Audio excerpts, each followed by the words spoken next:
What's up, you heathens and demons, you sinners and saints, you beautiful, blasphemous bastards? Welcome to debate night on the Raging Atheist, if I can speak. It's been a long day. I've been talking a lot. Still getting used to like not having teeth on this side of my mouth. Still have a broken gum. So that's not the point. The point is we're here to debate. Does God exist? We have Skyout, undefeated, 3,004-0, going up against a powerhouse in Leophillius. Should be an even match, even though Skyout's undefeated.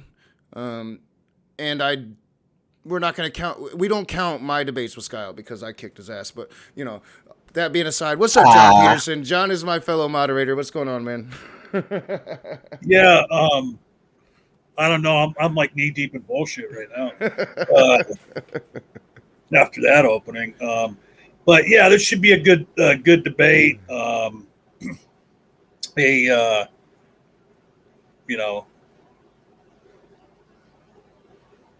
think it's a contest of titans, is what we'll call it, and many in the audience can probably predict the outcome, but that's all I'll say. We're going to have 10-minute openings. They'll each get a 5-minute rebuttal period to address anything in their interlocutor's opening that they would like to, and then there'll be a 45-minute open discussion period where they can go back and forth and ask each other questions and what have you. And then we'll do a Q&A at the end, questions from the audience. Go ahead and tag me with the questions. I'll be screenshotting those along the way. So if you come up with a question before we get to the Q&A, go ahead and post it in chat. I'll find it and I will screenshot it and we'll ask all those questions at the end. But welcome to Leo and welcome to Skyout. And it's a pleasure to be here. Yeah, thanks both of you for being here. Real quick, John. I told the debaters, I told John before this started. I'll inform you, audience. Should we end suddenly? We have some pretty bad storms here in Michigan tonight. Really high winds, tree limbs going everywhere. If my power were to go out in the middle of this debate, John would start up another stream on StreamYard. So we can continue this debate and finish this debate and make sure it gets done. Hopefully that doesn't happen and the production is good. But and also, somebody brought up, will there be an after show? Depending on my tired level after this, I might go for an hour or two. I wouldn't be able to do much longer than that, but I'll determine that at the end of the stream and let everybody know. I just wanted to say, you can plan a pretty picnic, but you can't predict the weather. Yep, exactly. Yeah. Hey, real quick, along the lines of if the storms, knocks shit out, knock. Will both of you, Skyout and Leophillius, please put your emails in the private chat right now so that I have those if I have to start another stream so I can send you links. But hopefully that won't happen. Hopefully, Mother Nature will be kind and I'm just preparing for it in case it didn't happen. But all right, so yeah, we can allow our two debaters to introduce themselves, talk about your channel. Channel descriptions or channel links are in the description below. I was good about it this time, like it's a freaking miracle. So we can start with Leo, and then we can go to Skyout. Yeah, that was always my worst thing when I was doing the Apostate Alliance. Is that sometimes I would forget that, and like a week later I'd put it in there, and yeah, so it's always better just to put it in right, before while you're making the goddamn thing. But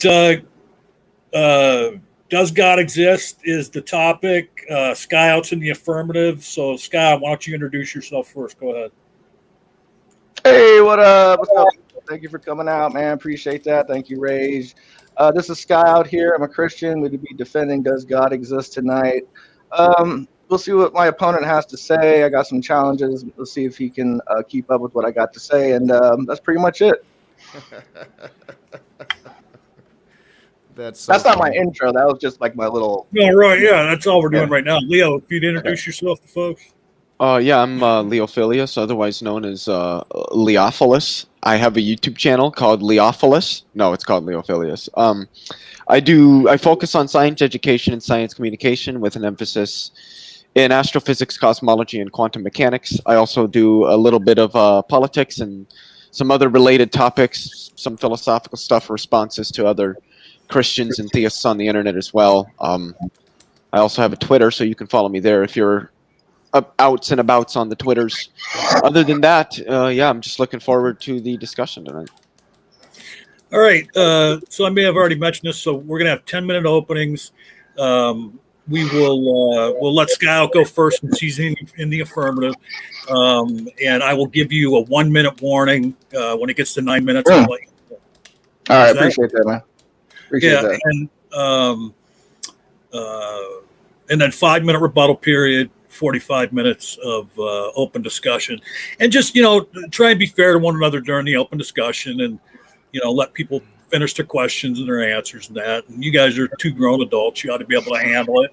Me and Doc don't foresee having to mod you guys too much, if at all.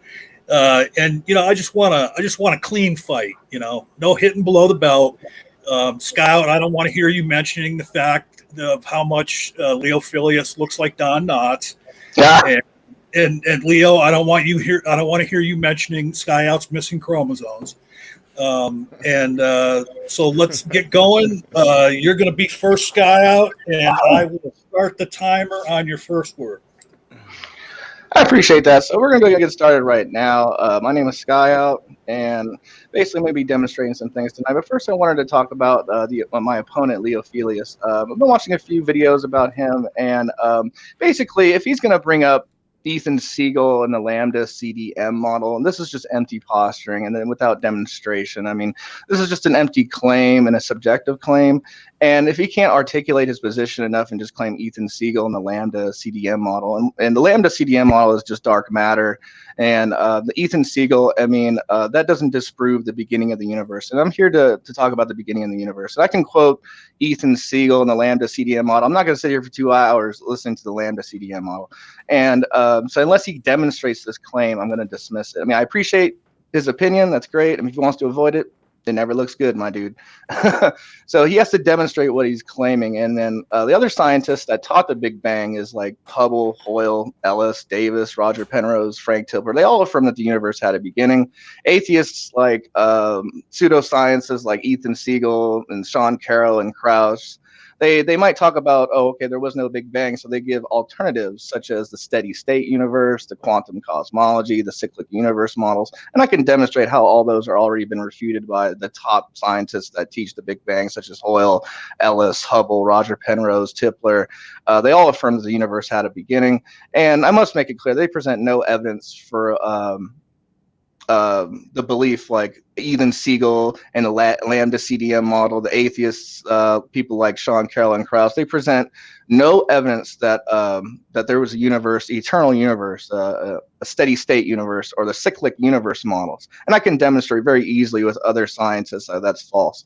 So he's going to have to demonstrate his position. And I do listen to Leophillius' other videotapes. I noticed that what he does, that he likes to create straw mans that other people haven't articulated yet, and he just makes these claims and these assertions.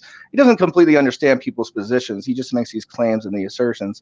So I was just going to go ahead and dismiss it if he can't demonstrate his position. It's just simply empty posturing. Ethan Siegel and the Lambda CDM model. Let me go ahead and quote Ethan Siegel real quick, because all he really provides is speculation and alternatives to the Big Bang. Ethan Siegel says, what happened prior to inflation, or whether inflation was eternal to the past, is still open to question, but one thing's for certain, in my opinion, the Big Bang is not the beginning of the universe, Ethan Siegel. So these are just speculations and alternatives. Another quote from Ethan Siegel, theorists thinking about these problems start thinking of alternatives to the singularity to the Big Bang. Again, alternatives to the Big Bang, which means these are his opinion, which means that it's clearly not the case. It doesn't disprove the beginning of the universe and that there's a mind that created the universe, the mind of God. That is the Christian position. If he's gonna sit here for 2 hours talking about the Lambda CDM model, I don't want to hear it, because we're not gonna sit here for 2 hours talking about dark matter. You're gonna have to demonstrate your position. I'm not gonna sit here for 2 hours talking about Ethan Siegel. And those are just empty claims and empty posturing. He has to demonstrate his position. Here's a quote from the Lambda CDM model off of Wikipedia. It says, the Big Bang scenario, which is the cosmic inflation, the standard particle in physics, is the only current cosmological model consistent with observed continuing expansion of space. So the Big Bang scenario has already been considered true by other scientists, such as Hubble and Hoyle and Ellis.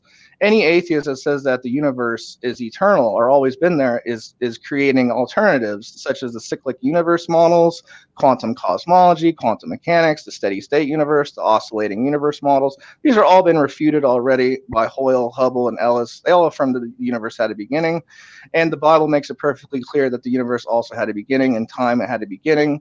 And so basically, if Leophillius he's gonna have to articulate these assertions and these claims, because if he can't demonstrate his position, I can demonstrate my position, no problem. If you just ask me, I'm not gonna dodge any questions. I have pretty much everything I need to complete my epistemological framework. And if you want to talk about epistemology and knowledge and different types of truths, I have no problem doing that. We can talk about whatever epistemology that you hold. And I can demonstrate how God exists. If you want to go to the universe route, that's fine. Let me just talk about the cosmological argument, because the universe exists, so there must be something that caused the universe. The first cause is obviously God. So Thomas Aquinas said that God is the only thing that was not caused by something else, that God created the cause of the existence of the universe. And here's the argument. Whatever begins to exist has a cause. The universe begins to exist, therefore the universe has a cause. That's the cosmological argument. And the data from cosmology shows that the universe had a beginning when space, time, matter, and energy exploded out of the cosmic event known as the Big Bang. The Bible tells us that God spreads out the heavens in the expanding universe, and the invisible parts were made from the invisible in Hebrews 11:3. And the Bible is also supported by modern cosmology. This is why atheists like Leophillius are so anxious to get rid of the beginning of the universe, because it proves the mind of God. He's going to have to demonstrate how nothing came into existence, such as gravity, the laws of physics, the general theory of relativity. He might argue these things are descriptive, but he's going to have to argue how did they come into existence. Same as our sensory apprehensions, the existence of other minds. We don't need an argument for those things. We know that they exist, and that's how I view God. And he's going to have to explain and demonstrate with an internal critique and external critique. I have no problem giving my definition, but I want to hear his first. And then I'll wrap it up real quick. How much time do I have? You guys? John, you're muted. I did answer him immediately, but of course I was muted. You have just under 4 minutes. All right, thank you. Okay, cool. I can finish this whole thing. So basically what I'm roundabout saying is basically the Bible is a revelation from God. He is our supreme ruler. He is sovereign over all creation. We believe God has chosen us in Jesus Christ. So atheists are anxious to get rid of the beginning of the universe. That's fine. And the way I see it is that my view is that there is no concrete physical reality as self-explanatory. Anytime you see intelligibility, you assume intelligence behind it. You see the entrance to history of God himself. This is the rational intelligibility of the universe, the supernatural, existential, transcendent intelligibility and intelligence. What am I talking about? The mind of God that started the universe, which is transcendent. He's intelligent. There's intelligibility. On the atheistic view, those that deny God deny science, and human beings are nothing but advanced primates, a mindless, unguided process by Darwinian evolution by natural selection. So to an atheist, human life is subjective, relative, and meaningless. Just like a cow saying moo, an atheist's life is just like another animal, an advanced primate that is predetermined by their DNA, like a dog. That is the atheist view, that there is no God, no meaning, no purpose. We're here by DNA. We're just like dogs and cats. We have no value. Like I said before, if you deny God, then evolution is true and you're an advanced primate, a mindless, unguided process by Darwinian evolution by natural selection. So whatever my opponent says as an atheist will be relative, subjective, and deterministic, basically like a cow saying moo or a dog barking. Because if God does not exist, then evolution is true and you're a predetermined animal. And according to science, on the atheistic view of science, if you're an atheist, it seems to be on the naturalistic view, Everything is ultimately destined to destruction and heat death of the universe. As the universe expands, it grows colder and colder. As its energy is used up, eventually all the stars will burn out, all matter will collapse into dead stars, into black holes. There'll be no life, no heat, no light, only the corpses of dead stars and galaxies expanding into endless darkness. This is the view that Leo believes in and he holds as an atheist, and I do concede my time. All right, that was a little over 8 minutes. Wow, Skyout coming right out of the gate, taking shots. Thank you. And Leo, you get your 10 minutes now, and you're muted, by the way. So let me know when you want me to go ahead. Yeah, well, I'll start the timer on your first word. Oh, okay then. So the question tonight is, does God exist? I think it's important to preface a debate on the question, does God exist, by saying that nobody, regardless of what side they take, is going to be able to provide a proof of this, whether mathematical or logical, the only two realms in which proofs technically exist. So don't expect to get from either myself or from Skyout a proof of anything. That's not the way we should be examining this question. When we examine the question, does God exist, we're thinking something more along the lines of, which direction does the preponderance of evidence point? In which direction does the preponderance of evidence point? Now, I am an atheist, and in this position, because this is a debate, I am taking atheism as a position that God does not exist. I will also be defending from a naturalist position that the natural world is all which exists. But I did want to preface by saying that proofs are not going to be found here. I'm going to be arguing that the preponderance of evidence, that the best model that we can formulate is a naturalistic model, is one that includes atheism. I think a really good place to start with this is just to examine, at least for me, the model I'm defending is naturalism, and I'm going to be using that model as a demonstration that I think that the best answer to the question, does God exist, is no, probably not. Is to compare something like naturalism, or broadly atheism, with theism. Now, I'm going to be comparing theism against naturalism. So when we do this, we find that there are certainly stark differences in both what they predict and how they would concord with the reality that we have. The best answer to the question, does God exist, is no, probably not. Is to compare something like naturalism, or broadly atheism, with theism. You're unmuted. Boomer moment. I don't know what in the fuck happened there. I just went to check on questions in the live chat, and start his time all over. Start his time all over. No, don't start it all over. Time all over, but I'm giving the 10, 15 seconds that I just fucked up right now. Yeah, go ahead. It's not good. Where was I? Oh yeah, when we compare the model that I'm using, naturalism with theism, we notice not only that there are stark differences in the things that they predict, but there are stark differences in how they actually comport to the reality that we see. Under theism, we would expect that God would be quite evident. We would expect that there would be a lot of convincing evidence everywhere for God's existence. Under naturalism, we would find the evidence to be dubious and spurious, perhaps anecdotal or testimonial at best. We wouldn't expect to find anything that we could really quantify or verify in any meaningful sense. Under theism, we would expect, the doctrines and the laws of God to be well laid out and universal. We would expect that, that God would have given us, would have told these things to really anybody or everybody, rather than picking and choosing which tribes he wants to give his knowledge to, and I guess giving different knowledge to different tribes around the globe.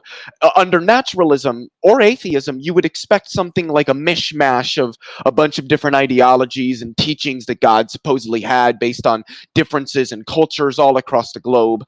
Under theism, we would expect something like life to be designed. We would expect that when we look at life, it appears to be designed in the same manner that we observe other things that are designed in reality to be designed.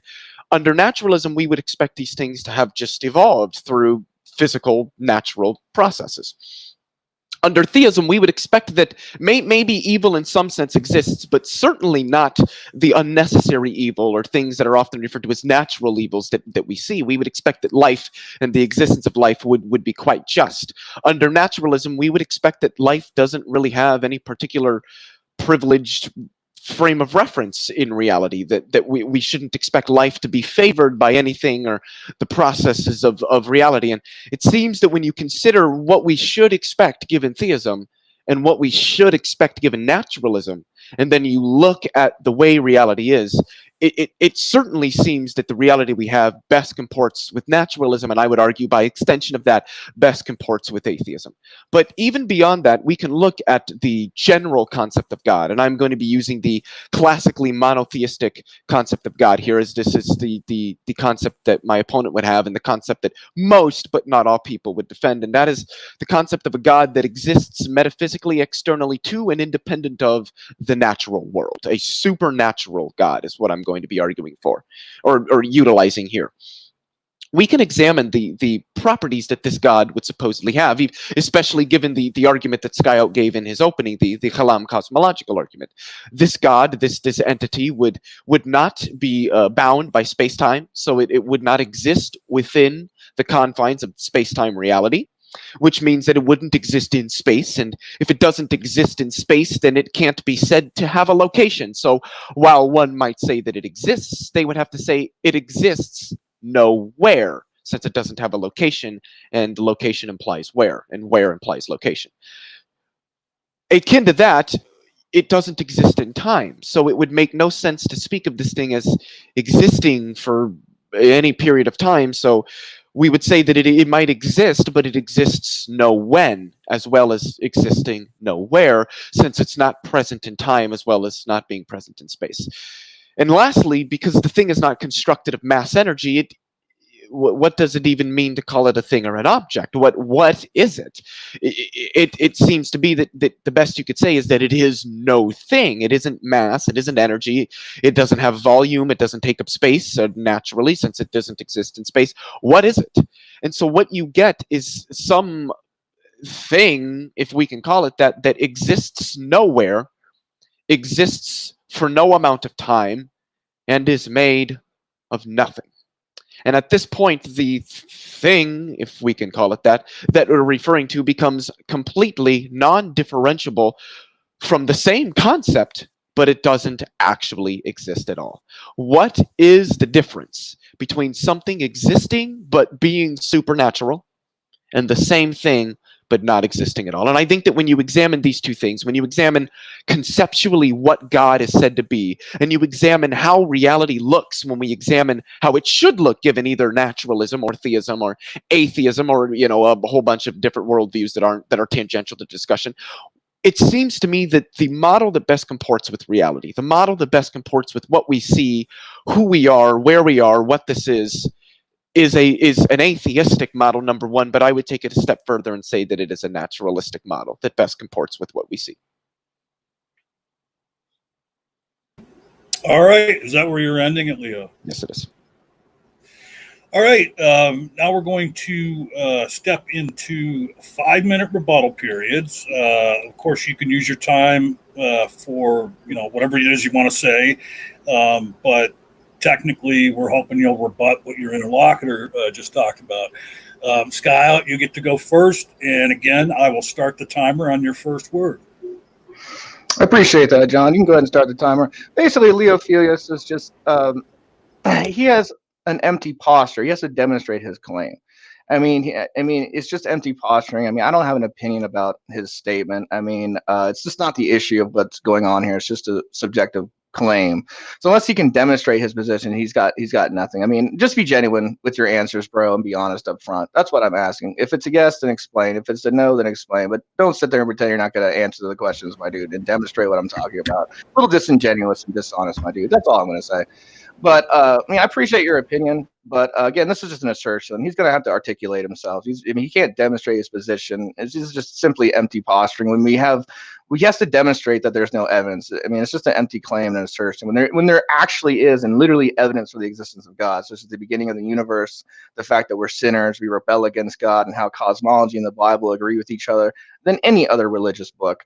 And I can demonstrate my position very easily with cosmology and astronomy and with the laws of physics using biblical references universes and scientific principles. Really easy, and prove the beginning of the universe. That's simple. With scientists that actually talked about Big Bang, Fred Hoyle, Hubble, Ellis, Frank Tipler, all from the universe had a beginning. So what Leophillius is going to have to do, he's going to have to articulate his claim and simply demonstrate his position that the universe literally came from nothing and time came from nothing. All I got to do is ask him where time come from, and he's going to have to give a naturalistic response to that. I mean, if he's going to have to give a naturalistic response to everything, did his computer just pop up into existence? Did his car just pop up into existence through naturalism, through naturalistic means? Of course not. So neither did the beginning of the universe. And again, if he's going to bring up the Ethan Siegel, the lambda CDM model as a reason to disprove the beginning of the universe, that's just an empty claim. That's not a demonstration. When we have other scientists like Hubble, Hoyle, and Ellis that approve the beginning of the universe, and I can actually quote them. I have quotes right here that talk about the beginning of the universe. In fact, the majority of science and cosmology agree that the Big Bang is the most accepted a framework in science right now. And since he's going to have to demonstrate, just because he says, well, I don't like God, he just made some kind of generalizations and opinions, but he really didn't really demonstrate his position through literally through scientific means, and he's just basically conjecturing. And I actually have scientists, I can demonstrate my position through the Bible, through scientific astronomy and cosmology, using scientific principles, using biblical references. If you don't like me using the Bible, so what? Because the Bible agrees with cosmology than any other religious book. The Bible is 99% accurate. The manuscripts are accurate than any other religious book on the planet. I can prove that. And basically, we got scientists like Fred Hoyle, Ellis, and Penrose, all from the universe had a beginning. Basically, what Leophillius is doing right now is just like he can't demonstrate his premise. These are all empty assertions and empty claims. And this isn't even the debate. This is an assertion. Unless you can demonstrate this any evidence or documentation, I'm just going to go ahead and dismiss it, because he's trying to account for something without demonstration. And I mean, if you can't answer serious questions and you can't demonstrate your claim, and that's it. I'm just going to dismiss it because he can't demonstrate it. And I mean, I don't know where he's getting this information. I have all my information that I can back up. I can show you all my references. I can show you all the biblical references. If he's going to bring up Ethan Siegel and the lambda CDM model as a reason to be a naturalist or an atheist, and that's the reason why, that's not a demonstration. That's an empty posturing. And mostly people in the scientific community like William Lane Craig will agree that the lambda CDM model is just empty posturing, because it basically doesn't talk about the disproving the beginning of the universe. And I have a quote from the lambda CDM model from Wikipedia. In fact, Milgram, these are some guys that attacked the lambda CDM model. Milgram, McGow, and Krupa, leading critics attacking the dark matter portions of the theory from lambda CDM model. They actually use alternatives, which is the modified Newtonian dynamics model theory, which I would probably more towards that theory than the lambda CDM model. So please, I definitely don't want to talk about the lambda CDM model because it's just empty posturing. He's going to have to demonstrate his position and articulate his point of view. And if he can't do that, then he can't. If he can't demonstrate his position, he can't. That's fine. We can just move on. My apologies, Skyout. 30 seconds. I forgot to watch. 30 seconds. Okay, thanks, man. So I'll make it clear real quick. I'll end my time that there is no evidence that there's no evidence for Leophillius's belief. This is all just an assertion. He has to articulate his points of views, and it simply does not exist. He might bring up some pseudosciences like Ethan Siegel, Sean Carroll, and Krauss, but the majority of the community in science knows that the universe had a beginning, such as Hubble, Hoyle, Ellis, Penrose, Tipler, and I can quote them. Thank you. Okay. Now Leophillius gets his. At any rate, as always, I will start the clock on your first word there, Leo. Yeah, that was interesting. I would like to remind my opponent of a couple of things. Number one, I don't think the subject of tonight's debate is, did the universe have a beginning? And number two, he says he doesn't want to talk about the lambda CDM model. That's fine. I never brought it up. So he in his introduction, he started off by mentioning Ethan Siegel.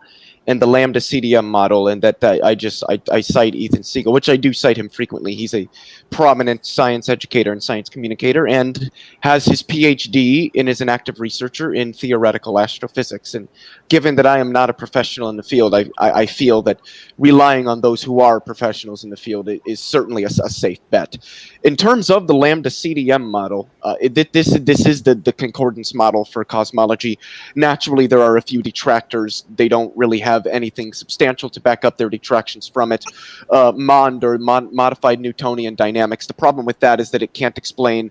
You can make some adjustments, change your assumptions a little bit, and you can account for the gravitational dynamics of galaxies, but you can't do it for galactic clusters or superclusters, which is one of the main reasons why most cosmologists aren't fans of modified Newtonian dynamics. Not to mention that we've discovered galaxies that actually do not have the anomaly that we would consider dark matter present in them, which seems to indicate that it is a tangible form of matter that some galaxies have and that some galaxies don't. He did go on to mention pseudoscientists like Sean Carroll and Krauss in his opening statement, which is interesting because Sean Carroll received his PhD in astronomy and astrophysics from Harvard University and is a research professor of theoretical physics at the California Institute of Technology, those being two of the most prestigious institutions on the face of the planet. He is also an award-winning science writer and science communicator, as is Dr. Lawrence Krauss, who received his PhD from an accredited institution. So when he calls these men pseudoscientists, I have no idea what he means. I think it's also worth pointing out that most of the people he cited on those that teach the Big Bang are dead, so they're definitely not teaching it because they're dead. Also, they weren't privy to the knowledge that we have today on the subject. More than that, his opening didn't really seem to be addressing the topic much, but more complaining about his opponent and, trying to anticipate what his opponent is going to say or do rather than providing a positive case for the existence of God. Maybe that just wasn't his intention.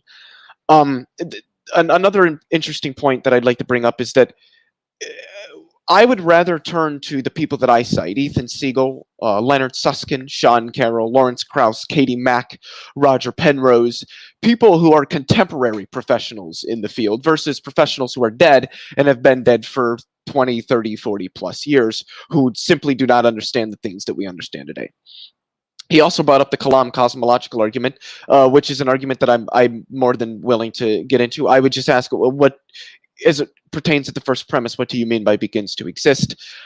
He said, I'm supposed to explain how the laws of physics come into existence? That makes no sense. The laws of physics are descriptions that humans invented as a means of describing the reality in which we live and how we observe it to consistently operate. It also seemed that my opponent, I don't know if it was intentional or not, but he seemed to give off this impression that he knows more about my position than I do, that this is what I believe and this is what I think and this is what I say, when I don't think that there was maybe two statements that he made out of the at least 24 that would have been even remotely accurate. And he said, I can't really demonstrate my position through scientific means. I can, but I won't use entirely science to demonstrate it because I'm not scientistic. I don't adhere to scientism or logical positivism or empiricism. So I would opt to use philosophical argumentation where I feel it is necessary. And with that, I will yield the remainder of my time.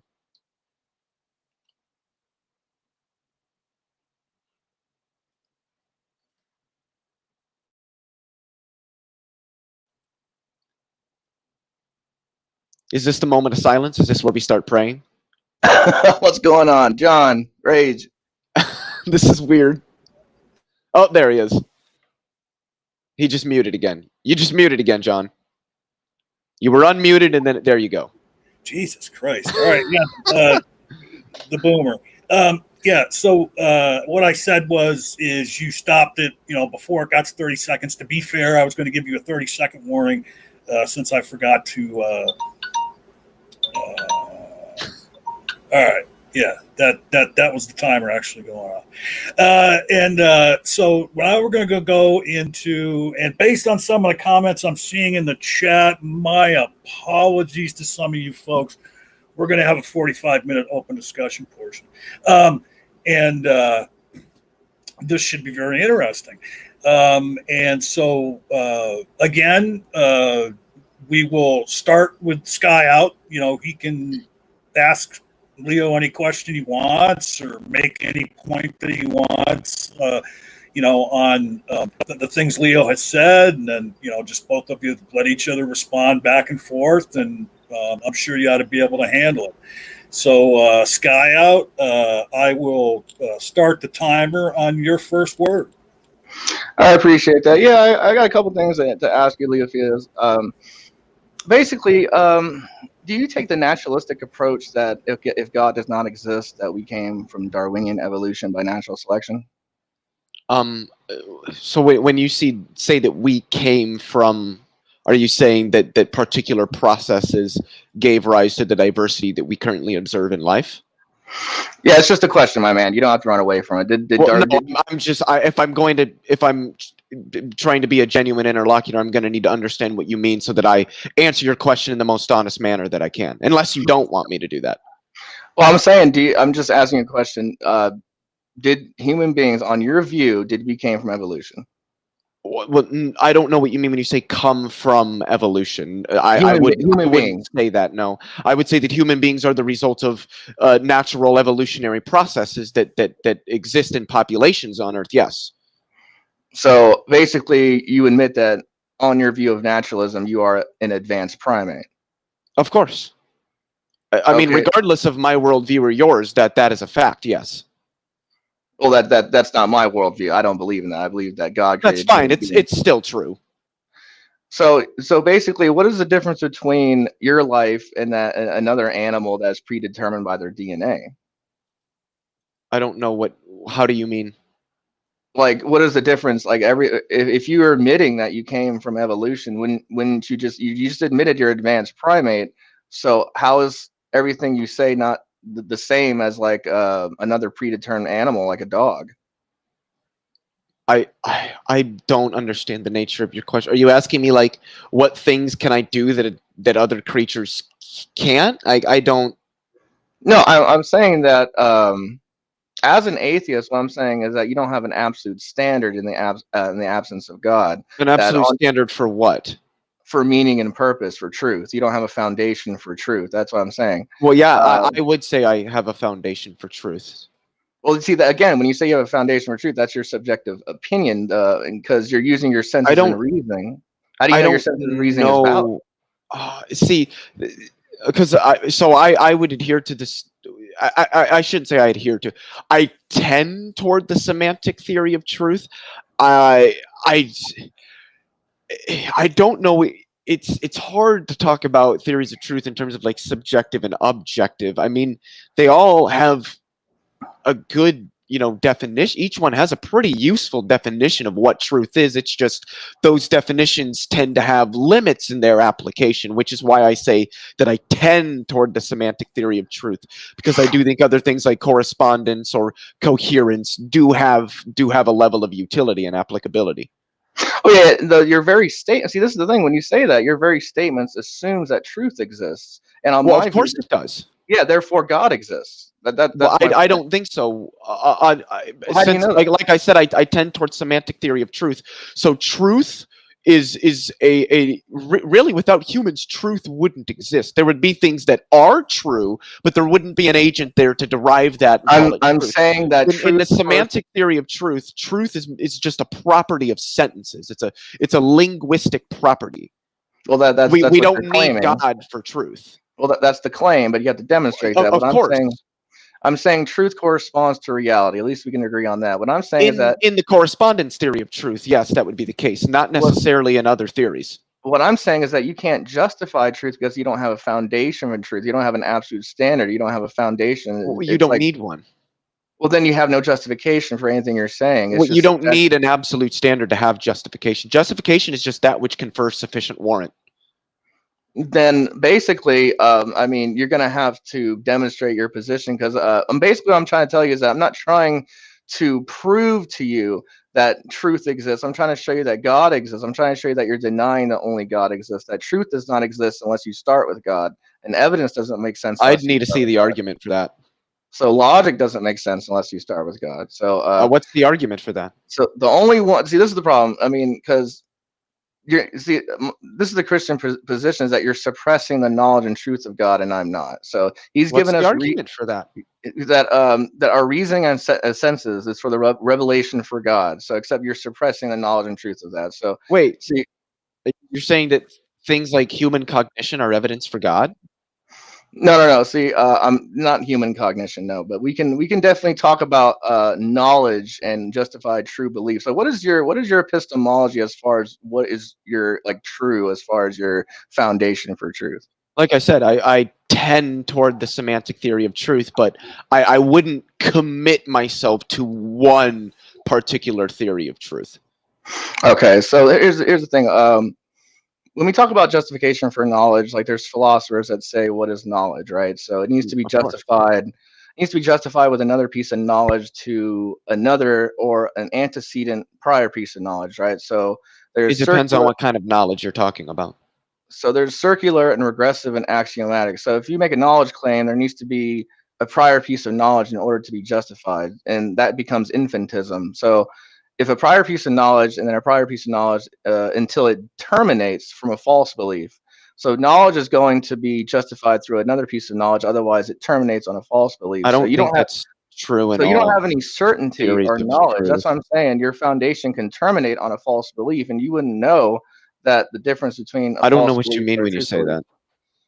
Okay, you don't know what I mean, but what I'm saying is that When you say it can terminate, I don't know what that means. Okay, so but let me clarify what I'm talking about. I'm talking about like epistemology, like so there's axiomatic beliefs, right? Like I exist and you know that you exist. There's different like Basic beliefs, yes.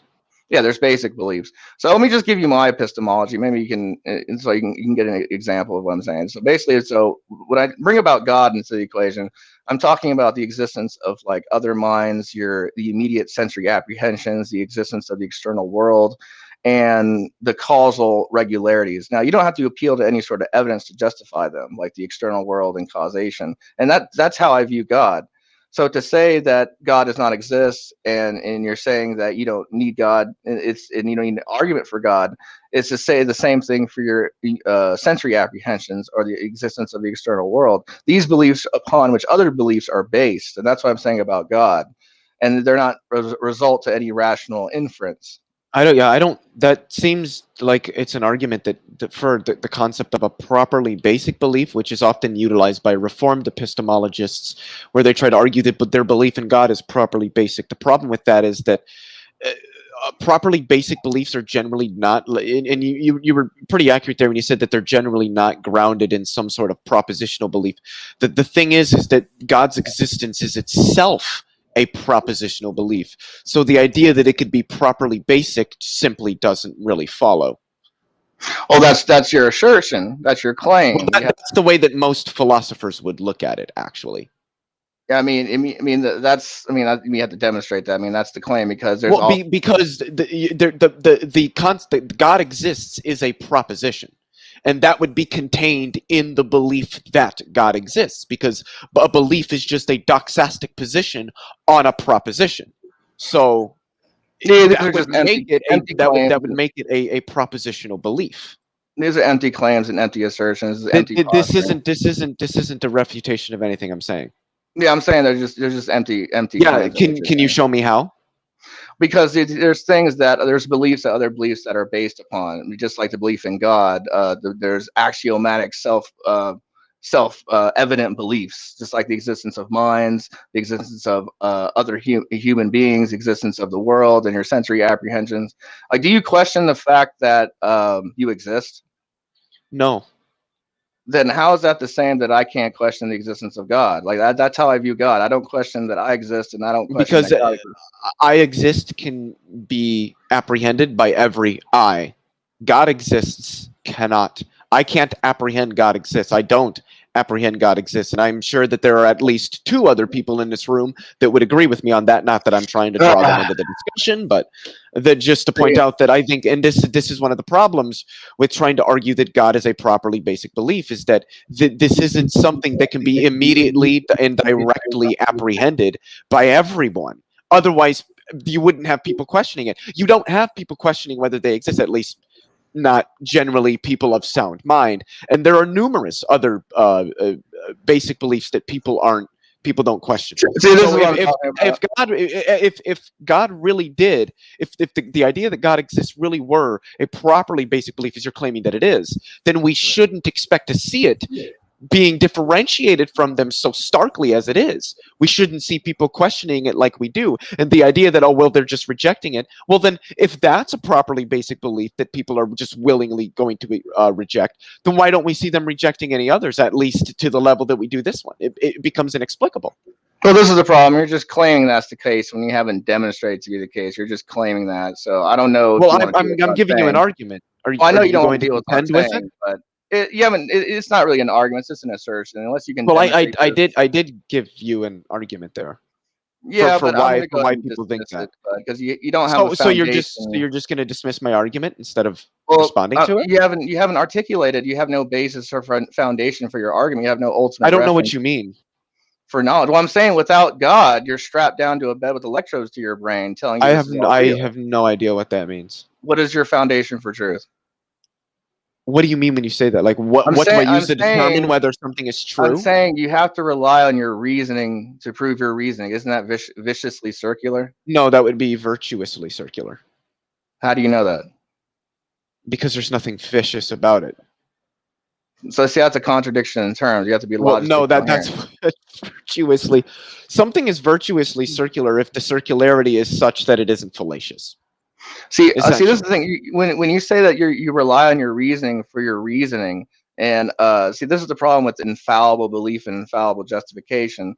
See, because you're relying on your senses for your senses to be valid, and your senses could be. Yeah, it's inductive. Now, if you want to bring up like Hume's problem of induction, that's great. But again, that's just virtuously circular, not viciously circular. So you're trying to see. This is the problem. You're trying to account for something without demonstration. I'm trying to ask you. I have no idea what you mean. Demonstrate how you're an atheist and how there's no God. Well, number one, I specified in my opener that this isn't about like proof that God doesn't exist. That it's about the preponderance of evidence, and I think I laid out a pretty reasoned case, whether anybody agrees or disagrees with it. I think I laid out a pretty reasoned case in my introduction.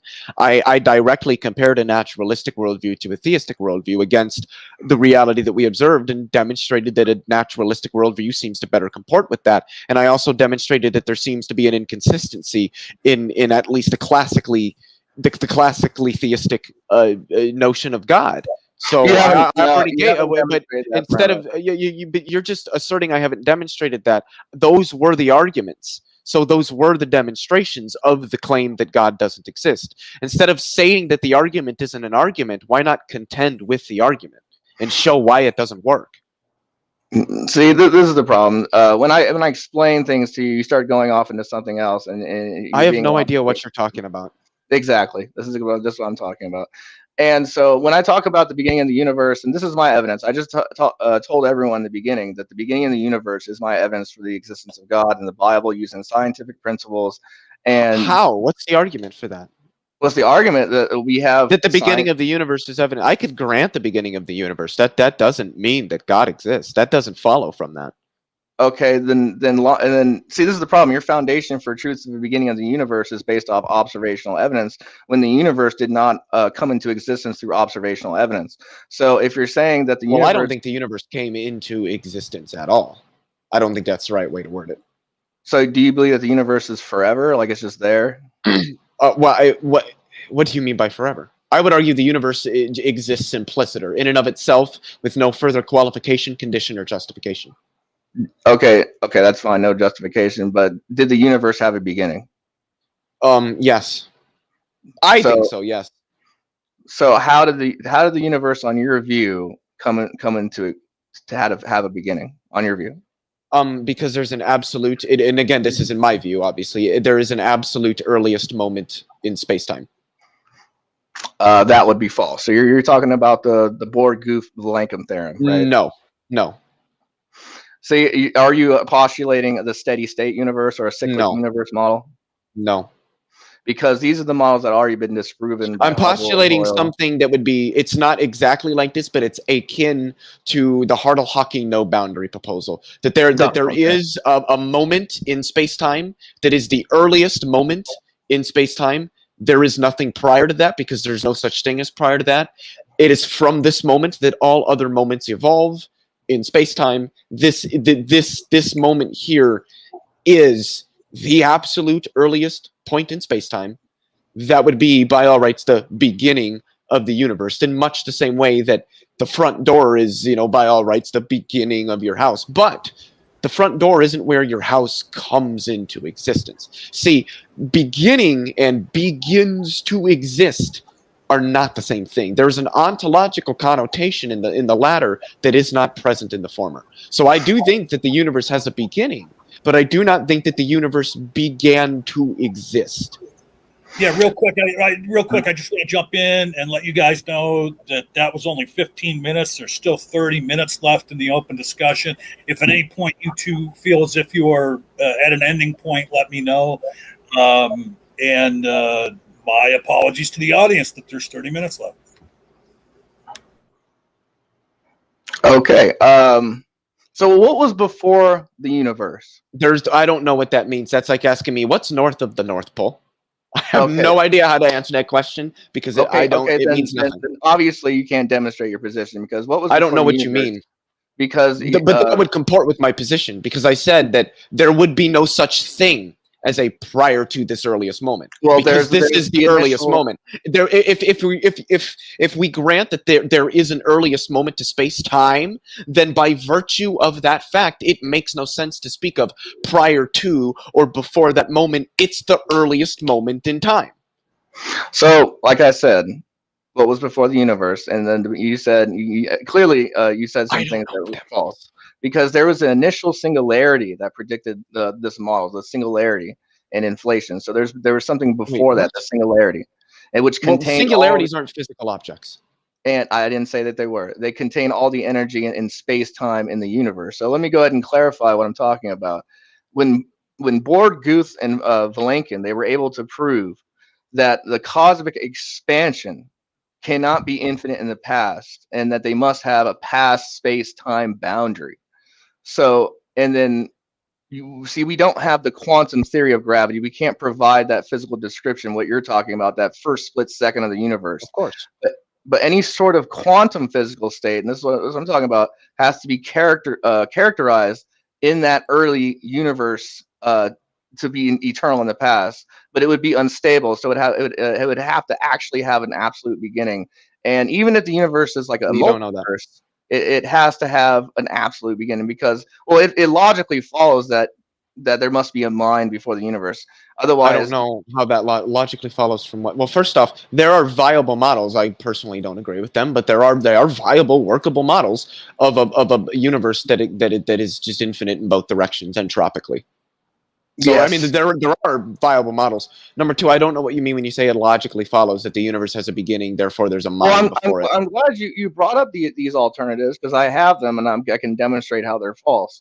No, I would agree with you. Most of them I don't think work at all. Okay. Like, we're in agreement that there is an I would assume anyway that we're in agreement that there is an absolute earliest point in space-time. You would argue that's where God created the universe. I would argue that's just the initial natural state, as Graham Oppie would put it. Oh, but again, hey, that's just an assertion because you can't demonstrate that position because you're basically saying that nothing. Well, no, I'm inferring it based off of the knowledge that we have. Yeah, but again, I very well could be wrong. Okay. If I was wrong, I wouldn't be surprised if I was wrong. There might not be an absolute earliest moment in space-time. That's my personal take on the matter. And from my perspective, from the Christian perspective, the data from cosmology and the Bible are one cohesive built. So like it shows that the universe did have a beginning, and when space, time, and matter and energy expanded from that event as the Big Bang, right? Now the Bible tells us that God spreads out the heavens, an expanding universe, and that the visible parts were made from the invisible in Hebrews 11:3. So these ideas are supported by modern cosmology, and there's a lot of atheists that want to get rid of the beginning of the universe, because it definitely implies a mind, and it gives argument for theists like me, right? So so that would be my argument. And another thing too about the Borg-Youth-Vilenkin theorem, there's no way to get rid of cosmic expansion. That's the Borg-Youth-Vilenkin theorem. So our universe is characterized by that cosmic expansion. So it must follow it had a beginning. So Well, the and then expansion had a beginning. yeah, it had a beginning. Exactly, right? The expansion. But this theorem, it eliminates your model, the eternal inflation model. Because like you're saying that there's no God, but there was a naturalistic eternal inflation model. I'm saying that the Borg-Youth-Vilenkin theorem totally eliminates that, because it's based on that ever expanding universe. And even if you're going to say a multiverse, it's based on it eliminates the eternal inflation model. Same thing with I don't adhere to the eternal inflation model. But by the way, Alan Guth, who's one of the authors of the Borg-Youth-Vilenkin theorem, or I believe it's actually, is it the Borg-Vilenkin? No, it's Borg-Youth-Vilenkin. His chaotic eternal inflation model does not violate that theorem. I didn't say it violates. And I can give you the quote of him saying that. And there's also like the cyclic universe models fail, obviously, because the entropy. I mean, I think most cosmologists would agree cyclic models are not. You can get them to work, but there's just too many assumptions. They're just they're not favored. They're just not. Right. Okay. So we do agree on that, because I believe they fail because the entropy of the collapsing and expanding universe would render basically the universe thermally dead after a few cycles. So, and there's also like the cosmic egg model. I don't know if you ever heard that. Like the cosmic egg would not existed forever because of quantum mechanics and quantum instabilities would force it to a collapse after a finite amount of time. So there's scientists that know that the universe did have a beginning, but there's the atheist scientists, a whole bunch of them, who believe. I wouldn't say scientists know that. Most, well, yeah. But one of the things, so you'll often hear the scientists talk about the universe having a beginning, but we don't know what. When we say beginning, what is really meant right now by professionals is, hey, look, there is a point past which we don't have physics. We can't go past this point. The beginning of the universe. Now, I think that there is, as I said, an absolute earliest point in space-time, but we don't know that. We really don't know that, because we can't go back to the furthest and the earliest moments in the universe's evolution. So when anybody says that we know that the universe had a beginning, or we know that the universe began to exist, or we know something related to the beginning of the universe, no, we don't, because we don't have a physical model that can describe those earliest moments. Now, if one says, I think it's very plausible that the universe has an absolute beginning based on what we know, sure, I'm willing to grant that. Cool. Awesome. Okay. At least if you can grant that, that's great. And it makes the existence and possibility for the existence of them. That's all. My argument is that there needs to be a mind in order to create. And that I'd be curious to know what the argument for that is. That it logically follows that how? Unless you can walk me through the steps. Sure. How do you create something without a mind? I mean, I don't think the universe was created. Then I would reject that notion. Okay, then that's the assumption, and that's your assertion, but you haven't articulated. I didn't assert that the universe is You haven't created. articulated why that premise is true. These are just, Well, again, I think it's true mainly because time is tenseless, and we don't. Wait. Something like a beginning to exist doesn't occur. The whole universe is just a tenselessly existing four-dimensional block. You just admitted that the universe had a beginning, and then when I asked you that, and then you just admitted that the universe didn't have a beginning. So which one is it? When did I say that the universe didn't have a beginning? So you're admitting that it did have a beginning, right? It has a beginning, yeah. It did not begin to exist. It did not begin to exist. No, I'm saying that the universe was once not there and then became there. Yeah, no, I would reject that. So that's what I'm talking about. If you can't demonstrate that, it's just an assertion and empty claim. Nobody's demonstrated that has happened. Why should I believe that it has happened when nobody's because shown they any already have demonstrated that. When? Hubble, Hoyle, Davis, Penrose, all scientists. They haven't shown this. They affirm that the universe did Wait, have a beginning. when did they develop a theory of quantum gravity and examine the earliest moments of our universe's evolution? I don't think anybody's done that yet, because I don't think anybody has a quantum theory of gravity. So again, you haven't demonstrated. You said you admitted that the universe had a beginning, and then you retracted. Yeah, it had a beginning. No, I didn't retract it. I said that the universe has a beginning, but that it doesn't begin to exist. And in fact, earlier I had made the distinction between what I meant when I said beginning and begins to exist, where begins to exist has particular ontological connotations that beginning doesn't. In much the same way that your house begins at the front door, but it doesn't begin to exist at the front door. The whole house is already there. It exists. So it begins at the front door. But its existence doesn't begin at the front door. So you believe in eternal universe, but not into an eternal God. Well, if you want to use the word eternal, sure, but that's not what I would say. I would say that the universe is tenseless. Do you know what the steady state theory is? Yes. Okay, you know how that's been refuted by modern cosmologists that the universe is eternal? I do. Okay, just letting you know that. Very well. All right. So basically, you're just asserting, and this is just empty posturing if you know about the steady state universe. What does anything that I have to say have to do with the steady state model? Because you don't, oh my God, dude. Oh my God. Because dude, what? You just admitted that the universe is eternal. Well, I said if you want to say that the universe is eternal, okay, I'm saying that. I wouldn't say that. I would say the universe is tenseless. It makes no sense to speak of how long the universe has existed for or anything like that, because endurance through time is not something that actually happens in the way that we perceive it. The universe, as Carl Sagan once famously said, the universe just is. And that's all. And that's why I said that the best way to put it for my worldview is that the universe exists, physical reality exists impliciter in and of itself without any further qualification, condition, or justification. The universe is there, and that's all we can say. Yeah, you're dodging like the plague, man. You got nothing but a subjective claim. I don't know what I have dodged at all. That's not the issue. You got nothing but a subjective claim. So you don't completely understand the position. You just got a claim and an assertion. Are you going to contend with anything that I said? Well, you haven't provided a reasonable argument. I think I can't even verify what you're saying. You got nothing. It's empty posturing. Unless you can demonstrate your position, you got nothing. I don't know. I don't know what you mean. I think I've been pretty explicative with what my position is and what my support for it is.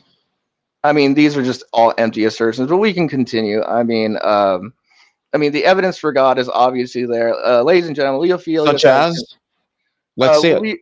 We already see it. You just don't want to recognize it. Well, when have we already seen it? I haven't seen it. We already seen it. We already proved to you that the universe had a beginning, and you don't have a foundation. I don't think that's been proven. I don't think any professional would say that's been proven. Because science doesn't prove things. Number one, you just conceded that the steady state universe, that all science and cosmology do not believe in the eternal universe, and then the other hand, you're going to say, wait, hold on. You said steady state, and then you said eternal. I don't know. Those aren't the same thing. And secondly, I even said you can say that the universe is eternal, but that's not what I would say.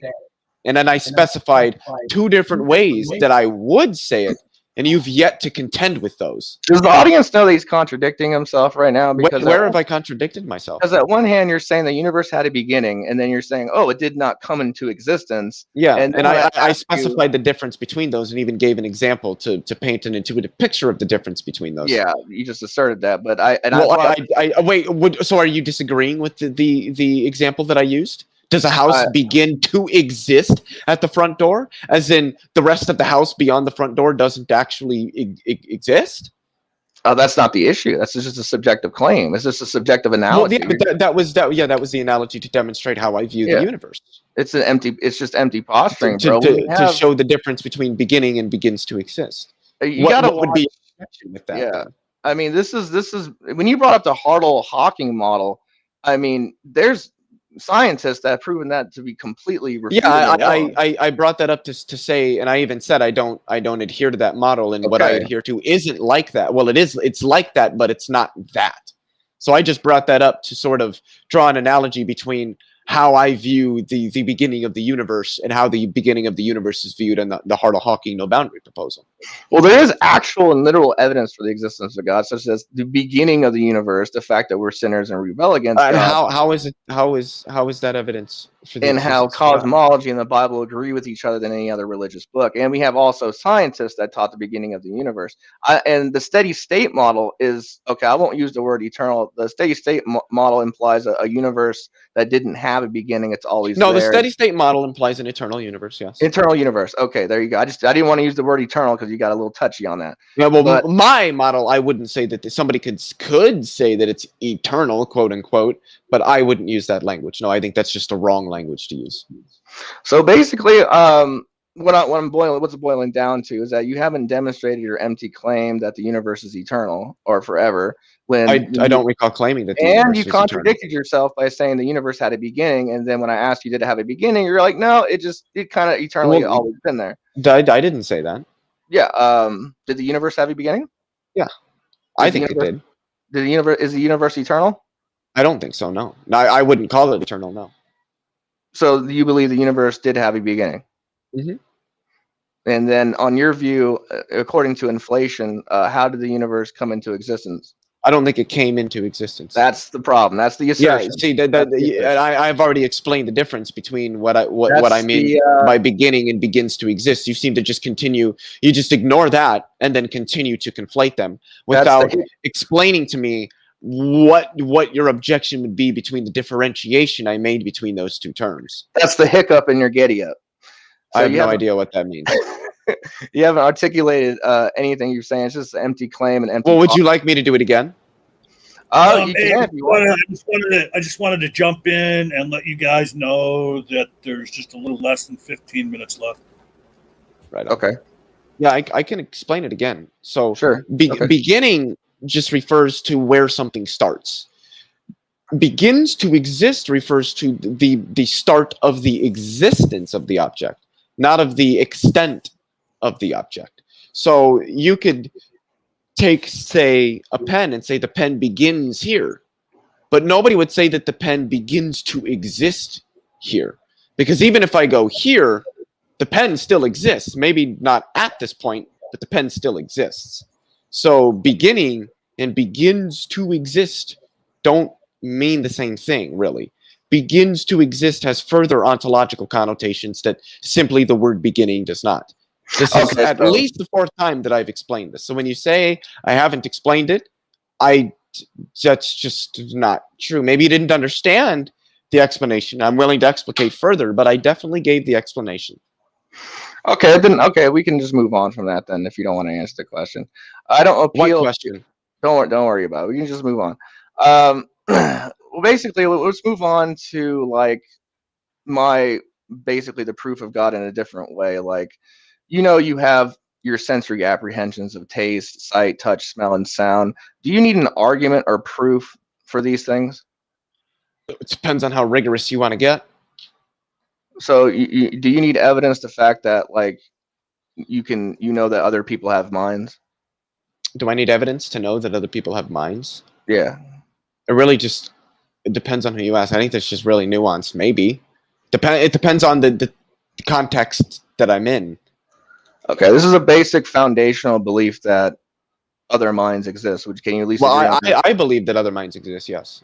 Okay, so that's a basic foundational belief that other minds exist. And do you need an argument or evidence or any empirical proof that other minds exist?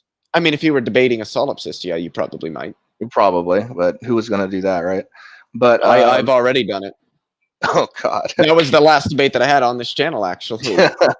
Yeah, I feel your pain, but so basically, my point being is that just the same as that I know that other minds exist, and I know that the world exists, and our sensory apprehensions of taste, sight, touch, smell, and sound. That's how I view God. I don't need any evidence or proof. Already. But you didn't ever address the objections that I gave to this earlier. I think I gave two. The first one was if God's existence, if belief in God is a properly basic belief, as you were arguing, then it becomes inexplicable why this isn't properly basic for a vast majority hundreds of millions of people across the planet, as every other properly basic belief is. Secondly, why, if you're going to claim that it is a properly basic belief, but it's just being questioned, why is it that this properly basic belief is being questioned so heavily, but none of the other ones are? Can you give me an answer to those two objections? Sure.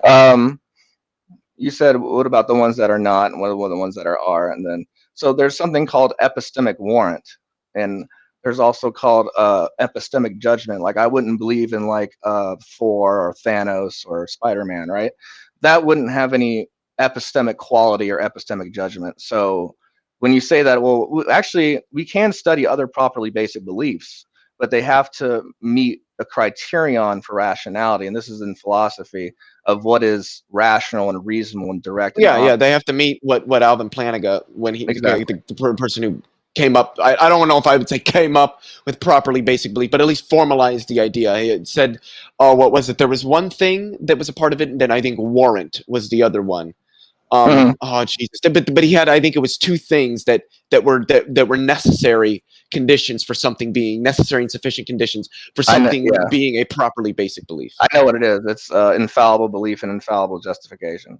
Yeah, I think so. Those are the two things you need to prove a properly basic belief. I'll give you an example of what infallible belief and infallible justification is. It's the reliability of your memory. Like, let's say, in order to prove my memory is reliable, I have to rely on my memory in order to know that it's reliable. So it's circular, right? And in order for me to disprove my memory is reliable, my memory would have to be reliable to disprove my memory is reliable, and you get into the circularity.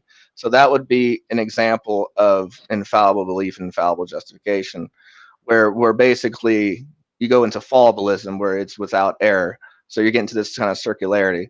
But basically what I was trying to say, like the existence of other minds and our immediate sensory apprehensions, we know that they exist. Yeah, I don't think God is, because if it was, why am I not? So, and here's the other problem: either you would have to say that for some reason I'm not immediately apprehending God, or you'd have to say that I'm lying. And I mean, if you're willing to be as uncharitable as to say that I'm just a liar, and numerous people that are friends of mine in the side chat are just liars, or you would have to explain why it's a properly basic belief, but it isn't immediately apprehendable by us. And I believe I already had asked that question, like how is it that, because you had mentioned you would try to compare it to other what would truly be considered properly basic beliefs, and I said, let's, like, I exist, and I said yes, but that is something that can be directly apprehended by any eye, whereas God exists cannot. So if it is properly basic, why is it not immediately apprehendable by all? Or are you claiming that the people who can apprehend it are just lying about that? No, the people that can't apprehend it, or I wouldn't say that they're lying about it. The people that can't comprehend it, I think they're confused. I can't comprehend it. Well, I'm saying that. I mean, I used to believe in God, so did I comprehend it then, and then somehow lose some I can't form of comprehension? Like what? Yeah, I can't comment on what you used to believe, but basically, I mean, the Christian worldview, it says that, there's no such thing as a person that used to believe. Once you believe, you always believe. So I don't know. That's debatable. But I'm a doxastic and voluntarist, and I think that's generally the popular view amongst epistemologists. And so we would disagree with that heavily. People don't voluntarily come to believe what they believe, at least not in any direct sense, at minimum. Right. Okay. So let's get back to what we were talking about here. So I was basically trying to just clearly demonstrate. And you said, why is it not obvious? And then are we just, are we lying or whatever? The Bible says that in philosophy, and you have to use the Bible in philosophy, it says that your sensory apprehensions and your ability to aim at truth, like your cognitive faculties have been corrupted by your ability to understand certain things about God. You've been corrupted. Your certain cognitive faculties. How do we know that? Because well, see, it's a spiritual thing because of sin and wickedness in the world. Yeah, but what if I just reject that? I reject the concept of sin. That's what I'm talking about. Your rejection of that is the issue what we're talking about. So because I reject sin, I'm somehow less cognitively functional than people who don't? your I didn't saying cognitively function, the ones that don't. I'm saying your Well, but it cognitive. seemed that you were insinuating that our cognitive faculty, like our cognitive faculties, are corrupted if we don't like believe in God, essentially. I said your cognitive faculties aimed at truth, or you see what I'm saying? So they're not aimed at truth because they became corrupted because they don't have the I proper. would say I am aimed at truth. Because how would you know that? You don't have an absolute standard or Well, foundation. I don't, and as I've explained, you don't need one. I don't think anybody in epistemology would say you need an absolute standard. Maybe, and there might be some normative standard, and that might vary based on what particular normative system you're using. But I don't think there would be any absolute standard. Just because, I mean, truth in different theories of truth, kind of. I mean, there obviously there are numerous similarities, but there are differences between them. I mean, how would you know that it's true? Because I'm saying you can't even start with knowledge, truth, or logic unless you start with God. For me, if I'm gonna if somebody asks me how do I know that some X is true, it's going to depend on what particular methodologies I choose to employ. Because if we're speaking something that's much more empirical, I would probably use a mix of correspondence and coherence, because when it comes to science, I think that's generally those two theories of truth are used the most heavily. Does this correspond to something in reality, number one? And number two, does it cohere with the rest of the things that we already know are true? And so if you're asking me how do I know something's true within science, I would say, well, based on its coherence with reality, or rather its correspondence with reality or something in reality, and its coherence with the rest of the relevant verified models that we have. But in other, in morality, this is my personal view on this. In morality, I don't think that moral statements are really truth apt, but many people do. But you would probably use, some people like T-Jump, I think, would use correspondence for morality, but I think many others would use a different theory of truth in that respect. Okay, I see what you're saying. Hey, real quick, there's just 4 minutes and 30 seconds left. Okay. Okay, 4 minutes. Well, this has been fun, actually, Leophillius. I've actually been enjoying this conversation. Yeah, this has been all right. It's been okay. Let's see if we can just wrap this up. 4 minutes. Let's go back to the cognitive faculties aimed at truth, because in epistemology and philosophy, according to properly basic beliefs, your cognitive faculties aimed at truth have been corrupted by the world and by sin. And you're saying, "Oh, I don't believe in sin." How does that occur? How do those things corrupt my ability to understand what is true? Because you don't have the epistemic warrant or epistemic judgment. Your cognitive faculty. For many things, I would say I do have epistemic warrant. Again, when you say that as a naturalist, you don't, because you're saying everyone. Wait, I don't have epistemic warrant for there being electromagnetic radiation in the room that I'm in. I would say you can say all that. No, you can definitely say all that, but no different from the dog being in there. Because what I'm saying is that well, I would say a dog is just as epistemically warranted to the same proposition, even whether it knows it or not. So you're saying you're no different from a dog now. So I don't know. No, that's not what I was saying. You said you were both in the room. I don't know. But what I'm saying is that when I said your cognitive faculties are aimed at truth have been corrupted, and you're saying, well, no, they haven't. And I say, and how would you know that? Because as a naturalist, you're saying everything came from Darwinian evolution by natural selection. Oh, so this is just Plantinga's evolutionary argument against naturalism. That's what. So basically, everything you say is a chemical reaction. Like you don't have any free will. You're a predetermined animal. The EEAN is not very strong, my friend. That's what I'm going to tell you right now. I mean, you just admitted if there's no God, then we came from evolution by natural selection. So when I ask you about your cognitive functions, your cognitive abilities to aim at truth, they're just relative. They're just deterministic, like a dog, like a dog barking. So then why do humans and dogs actually have relatively similar cognitive faculties? Why is it that most mammals, pretty much all mammals, have relative? Obviously, there's varying degrees to it, but what the faculties do or can do, they do it to varying degrees, are relatively the same. This seems to indicate that this would be the objection to the EEA, and they have Plantinga's evolutionary argument. EAAN, I think is what it is. Yeah. The evolutionary argument against naturalism is that any organism that experiences and understands the world as it is would better survive in its environments. So we would expect that essentially organisms with stronger and more accurate cognitive faculties will be better apt for survival in their environments, and thus those particular traits will extend through the population over and above other ones. And so we would expect that successful organisms would have reliable cognitive faculties. So how can you trust the things that you say if they're just a chemical reaction from evolution? For the reason that I explained, because those chemical reactions give rise to subjective. reliability. What do you mean by subjective?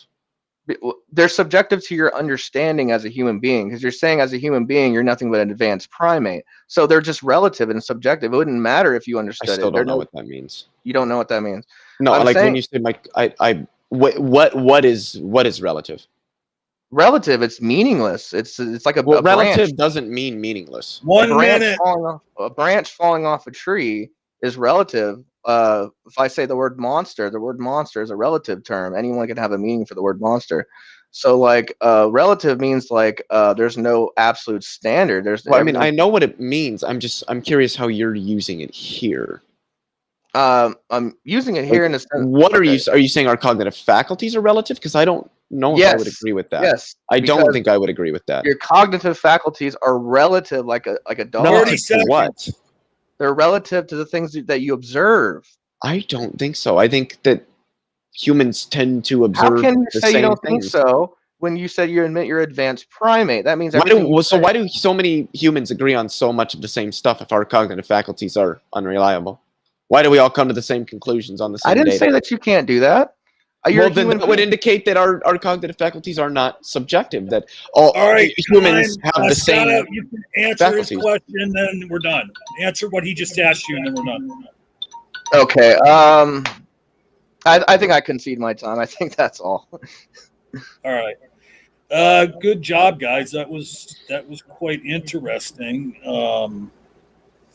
So we're going to do a Q&A now. I screenshot everything, and there's some very interesting questions in here. Most of them are for Skyout, you might imagine. And then I have to. By the way, John, Nick Sutter says hi in the chat.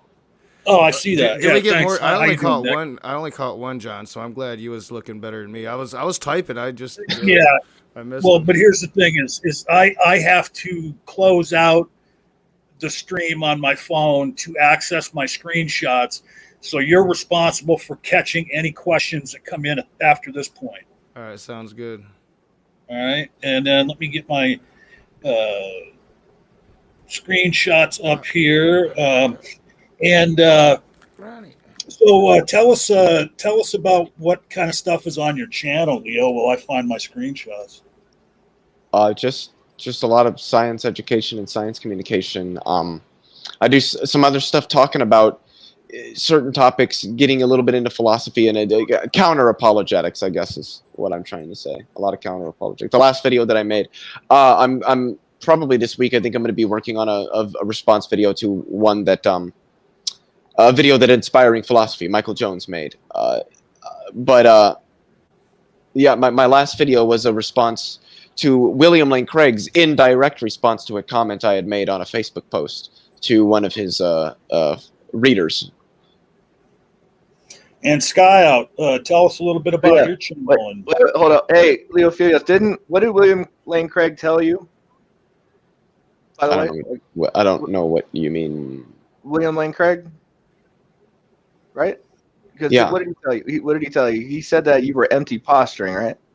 Of course he did. I mean, I wasn't, but I just want that on record. Okay. Because he didn't have a reasoned response. He didn't actually even provide much of a response to anything that I said, or show how I misrepresented anything. And I explained that in my video, so I'm not going to talk about it. If anybody wants to see, they can go. Then go to my channel. Knockout punch for. I think that might be like the first relevant thing I've heard all night. Who cares what William Lane Craig said? Skyout. John, you've got the questions. Yeah, I got the questions coming here, and the first question, again, most of them are for Skyout. Damn. It seemed to be the focus of everyone's attention during this. Right. And maybe not necessarily in a good way, but no, maybe not. Well, the debate's over, so now I don't have to be impartial. But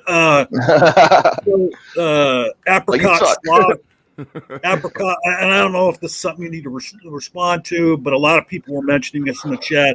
But apricot sloth asks, so does Skyout propose God? This was during your opening. He posted this. So does Skyout propose God exists, or is his position that Leo is bad? You know, that's kind of how your opening kind of came out. I have no opinion on that statement, actually. Well, it wasn't a statement; it was a question. It was but what's that now? Go ahead. That's more of a comment. And then again, another question that was, in jest, I imagine.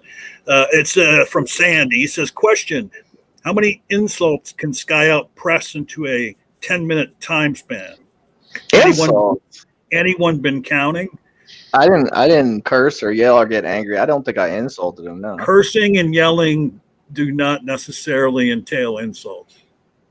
Or insulting does not necessarily entail cursing and maybe not. I think maybe that to me it kind of does. If a person starts yelling and cursing, it kind of means I don't know. Okay. And then So this again is from Sandy. So Skyout isn't even going to try to prove God exists, because all I've heard is how everything Leo ever produced is, in his less than humble opinion, false. Am I wrong? Yeah, I mean it's kind of.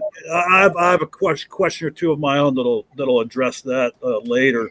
But yeah, it seemed like you didn't so much address the topic of the debate in your opening. You more or less were trying to preemptively knock down any arguments that you presumed Leo was going to make, and you kind of were a little harsh on him, insulting. Oh, I do apologize about that. Hey, it's not the worst, believe me. Yeah. Well, no, and it was still, still a good discussion, and you two kept your cool, and. But at any rate, Icarus asks, did God just pop into existence? No, he's eternal. He's forever. He doesn't have a beginning or an end. Okay. Next question is from Brian Stevens. A question that comes off more like a comment. We've already addressed this, but Brian Stevens asks, he got here, I think, a little late. And he asks, has Skyout argued for the Christian God yet, or just a vague prime mover God? Yeah, a lot of people in the chat were saying that you were coming off like a deist, that you weren't really sounding like a Christian. No, that's just I don't think he had to, though. This wasn't a debate about the Christian God. This was just a debate about God. Yeah, that's true. That is true. Yeah, it wasn't. I was just demonstrating a creator. If you want me to demonstrate the theological position that it's the Christian God, and I can do that too. Maybe another time. I hate it. I hate it when I just have to comment, Scott. I hate. Be right back. I got to go flip my. I absolutely hate it when Christians run away from their God. I did not. We could do it again. I got scripture at that time. Well, and Sky, I must say that was very convincing the way you played it off, that you didn't realize you were arguing for your own God, that was your plan to argue for a deistic God. So, I never said that. I just said we're going to talk about, because I can't tell you about Jesus or the Father or the Holy Spirit. You're just going to dismiss that. So I'm just going to let's just get to the Creator, and then I can tell you about the Father. That's my point. Okay. This was another question from Icarus that is more of a comment, I think. I mean, but if you want to respond to it, go ahead. Were there any arguments for God, or just attacks on Leo, evolution, and science in general? The existence of God, sure. I definitely said scientific principles of astronomy, cosmology, using biblical references. The Bible's 99% accurate, the manuscript evidence than any other religion. That's why it's not Allah or Buddha. You're right. I mean, but just real quick, that's not an argument for the existence of God. That's a list of things. You just basically gave us a list of things. You didn't make an argument. Well, the Bible says that the universe is expanding, and so does science, and they're cohesive and they're consistent. And I can prove that the universe had a beginning, and the Bible says that the universe had a beginning, and the Bible's consistent with the science and cosmology in the beginning of the universe. So I can prove that scientifically. I mean, it wouldn't be an issue. I can prove that epistemically with epistemology, and I can prove that with science and in history. So with antiquity. And just simply just use that, and I can prove the existence of God. It's just the people that don't want to accept it have their cognitive faculties have been corrupted by sin and wickedness, and then they don't have epistemic warrant for their objection, basically. Okay, all right. Is this the point where we pass the collection plate around now? No, I'm sorry. And then this was just a comment that I found humorous. Remember Sammy Jenkins said, it's like trying to defeat someone in a debate whose tactic is to vomit on your shoes. Of course they win. And I'll let you guys decide who that comment was addressed to.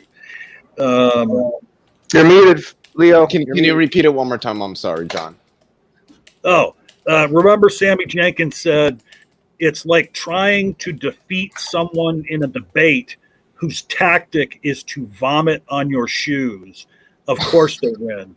And then I said, and I'll let you guys work out who that comment was directed towards. I have no clue. It's a I'm not relative. going to try. It's a relative. I don't know what's going on. It's a relative comment. All right, I have a screenshot here. Oh, this question, I've been waiting for this one, and it's not really on the topic of the debate, but Korag Nightwolf wants to know, Skyout, is your avatar supposed to be some racist innuendo? What?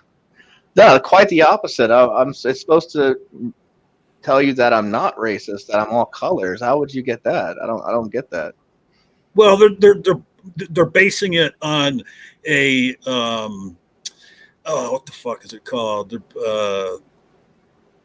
Whatever. They're basing it on your past behavior, I guess. Oh yeah. I mean, people clown. I was just clowning and playing around. This is going to be my avatar from now on. Well, I mean, it could be. I mean, all right. So for me personally, because I commented on it earlier, I was like, it could be racist knowing Skyout, and I was referring to your old skit with the slave and all of that atrocious shit you used to do. But like looking at the avatar, it could be like a silent scream, all lives matter. And I mean, you could say political statement. I could say racist statement. Tomato. Yeah. I don't see it as racist. I mean, I'm the whole point was like you shouldn't be racist. Can I ask you a quick question, Kyle? And I asked this I'm honestly genuinely curious when I ask this. Are you black or white or mixed or I mean what is your ethnicity? Oh, you've never seen him on camera? If you don't mind sharing, you don't have to share if you don't want. No, I can. I'm white and Italian. Okay. Yeah. There you go. You're what?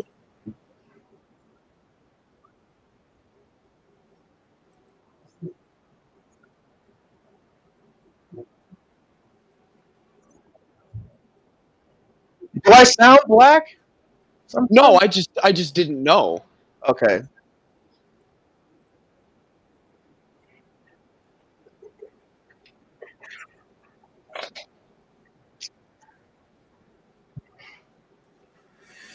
Right, and what I was trying to think of a minute ago was like, I guess Korg Nightwolf, to explain to you further, Skyout, is he's basically basing that on an inductive argument, like I said, based on your past actions. He sees that avatar and wonders if it is some joke on your part. I'm not too sure. I'm not focusing on it. I made one comment on it. Okay, I was about to anyway. And here's a comment on when I boomered out and didn't unmute myself and was talking to them about at the end of the clock. And remember, Sammy Jenkins says, "John, you had one fucking job," and he's right. There was a question by Titan Uranus. He's got, he's got it. It's pretty fun. Yeah. And he can ask the other question. And then Lisa for Truth had asked, but I believe she's gone now. And this is at Skyout. Who said the universe began to exist? Can you prove that? I think I already have, and they would have to disprove the fact that the universe is. I'm sorry, they would have to prove the fact that the universe is eternal, which is the steady state universe model, which has been disproven by modern science today. So the universe is definitely not eternal. It did have a beginning, and the Bible describes the beginning of the universe exactly how science and cosmology, the general theory of relativity, describes the mechanics of how those came into existence during the time of the inflation. So I would definitely say at the beginning of the universe is definitely evidence for the existence of a mind and the existence of God. My apologies, Leo. Like everybody's asking Scott questions. Okay. Kevin Crady wants Skyout to explain to us what a predetermined animal is, and I had wrote that in a question that I wanted to ask myself, but I see that he had asked it. A predetermined animal. That's basically, well, in my point of view, when atheists say they deny God, then people like Richard Dawkins, they say, well, there's no God, there's no meaning, there's no purpose. That's basically where I got that from. We dance to the tune to our DNA. That's where I got that from, Richard Dawkins. So he even says that we're primates. I got that from him, and he's the atheist. So well, no, I think his question is more about the predetermined. Like, why would you say an animal is predetermined? Well, because they evolved.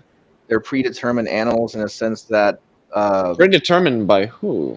by evolution. I think you mean to just say determined, not predetermined. He said predetermined, right?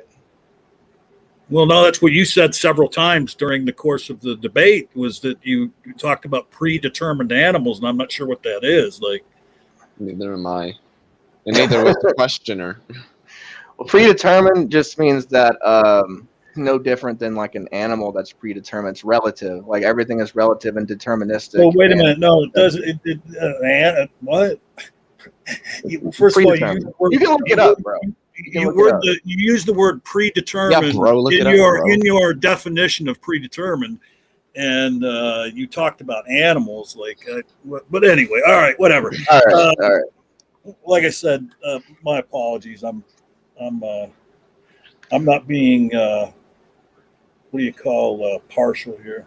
It's all good. It's all good, my man. It's all good. Let's see here. Don't ever change, John. Don't you ever fucking change. Orge 343, which go check his channel out. He just put a pretty funny video up here not too long ago. You got to see. And he asks, is Skyout capable of talking, or does he just follow a list of YouTube YEC bullet points? What? I don't even know. I can definitely capable. We can definitely have a conversation again. We could do this again. We can go ahead and talk about evolution, or maybe epistemology or philosophy, the cognitive faculties aimed at truth and foundation beliefs. We can definitely do it again. After I get done with these questions from the audience, and then Knock does the questions he has from the audience, I have a few questions for you, and we're going to talk a little bit about you. And now that the audience can actually hear me, because I had this other mute button over here pushed. Yes, Titan, I do have your question. I will make sure it gets read. Yeah. Anything you guys have heard me. I don't know for how long, but the audience hasn't, because I didn't realize that other mute button wasn't. Yeah, you guys heard me. They didn't. All right, so go ahead. No, we couldn't hear you either until you just said it again now. Oh, really? Yeah, so I don't know what. That's weird. All right. Why that is. And then and then just remember, people, I just thought of something that was pretty funny when I didn't realize I was muted, and I was trying to. Leo's like, "Yeah, this is getting awkward," But just remember, I'm not the only one that does that. Ronnie's not even a boomer, and he forgets to turn his fucking mute button on. I am a Zoomer, though, so I'm getting close. A Zoomer? No, you're not. You're Gen X. Let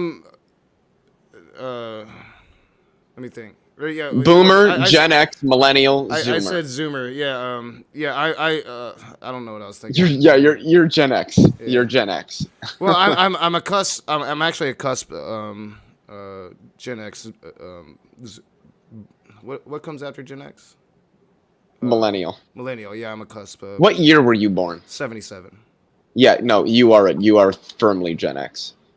Maybe. Millennial starts 1986 to 1997 or 1998, I think is what it is. Yeah, you're probably right. All right. So another question from Kevin Crady. And oh no, wait a minute. I'm sorry. That it's from Orgay343. It's a question. You can comment on it, Skyout, but it's more like a question that's making a comment on your debate.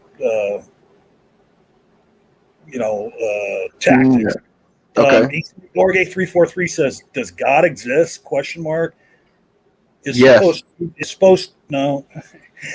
Does God exist? Question mark is supposed to be the debate, right? Well, yeah. What I was proving that was the beginning of the universe, the creator, a mind before the universe. That's what I wanted to show you guys. That's what I proved tonight, that the universe did have a beginning, that science proved the beginning of the universe, and that the Bible makes basically these perfect examples of how the universe came into existence, and they're one cohesive built. And it makes the perfect argument. And I should have quoted more verses, but I did quote Hebrews 11:3 and a few verses here and there. But I can definitely quote more verses about the Bible maybe next time. So you disagree with one of Leo's opening statements that neither of you were going to be able to prove anything tonight. So you say you did prove the existence of God tonight. Well, my argument was that God is a properly basic beliefs, no different than other people has minds, our sensory apprehensions. Yeah. We can replay all this later. Okay, but my point was that I don't need an argument or justification that I know that other minds exist. I don't need an argument or justification that I know exists. That's how I view God. That was the point I was trying to get across.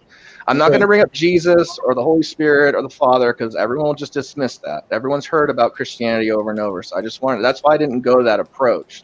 I could have went to the just strictly biblical approach, but people are going to be like, oh, the same old precept stuff. That's what I get when I talk about the Bible. They're, oh, you just precept. So wait a minute. You think that you stayed away from the precept stuff tonight?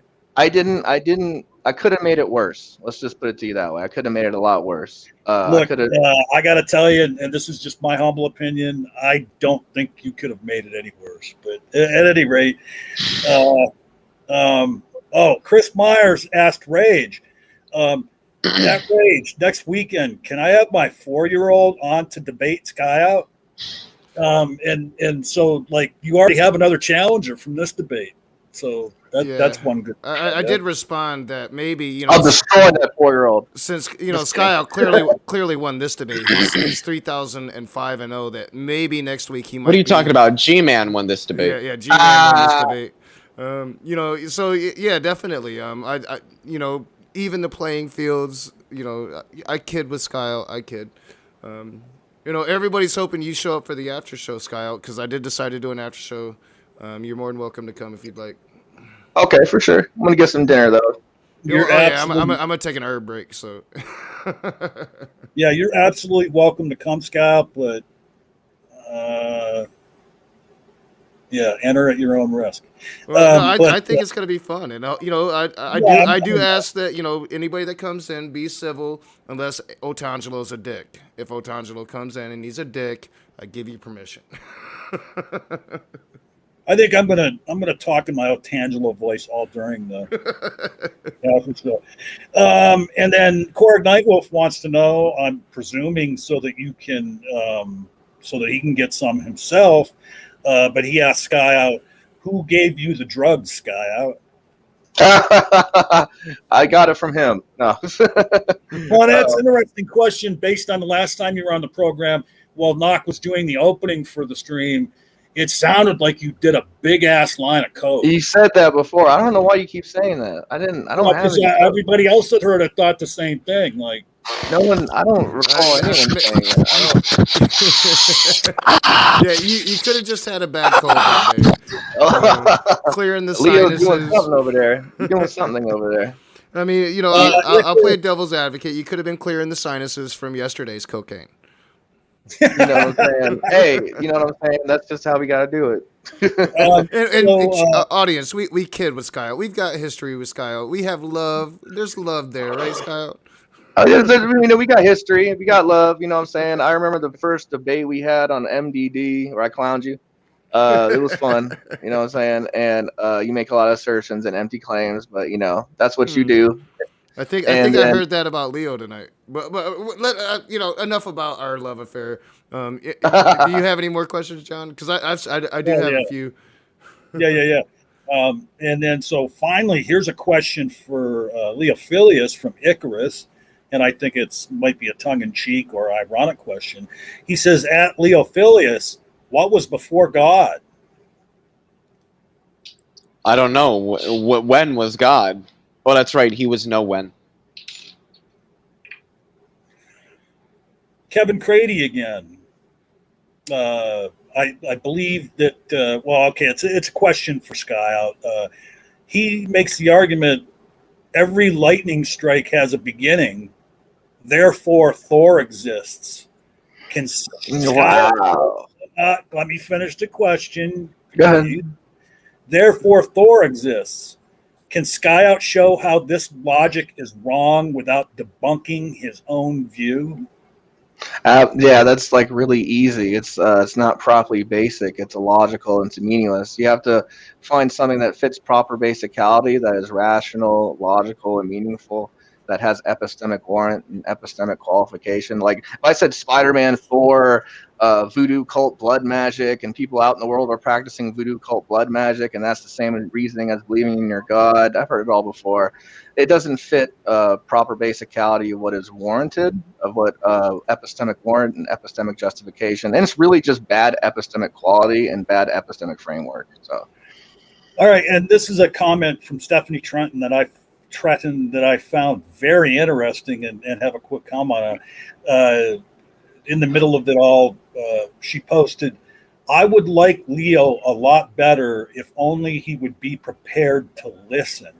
I mean, to me, that is just like such a false comment. Like, Leo listened to Skyout.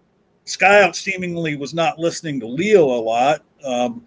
But yeah, I think Leo listened to Skyout, responded to his questions and comments. And I don't know where you're getting that Leo wasn't listening. But at any rate, and then let's see here. Where's this at? I will be right back. I'm just going to run to the bathroom quick. Yeah, I don't know. Maybe this is... Oh, okay. From Kevin Crady again. All right. If God thinks, it must have had a first thought. Otherwise, there would be an infinite regress of thoughts. Prior to that, God could not have had a mind. How did God start? Yeah, that's just empty posturing, and he's not articulating himself very well. It's just he's not demonstrating his claim. He's just arguing over a generic God and not the God of the Bible. Well, for the rest of these questions, can we just assume that the response is empty posturing? No, I don't want to assume that. No. Oh, all right. Let's see here.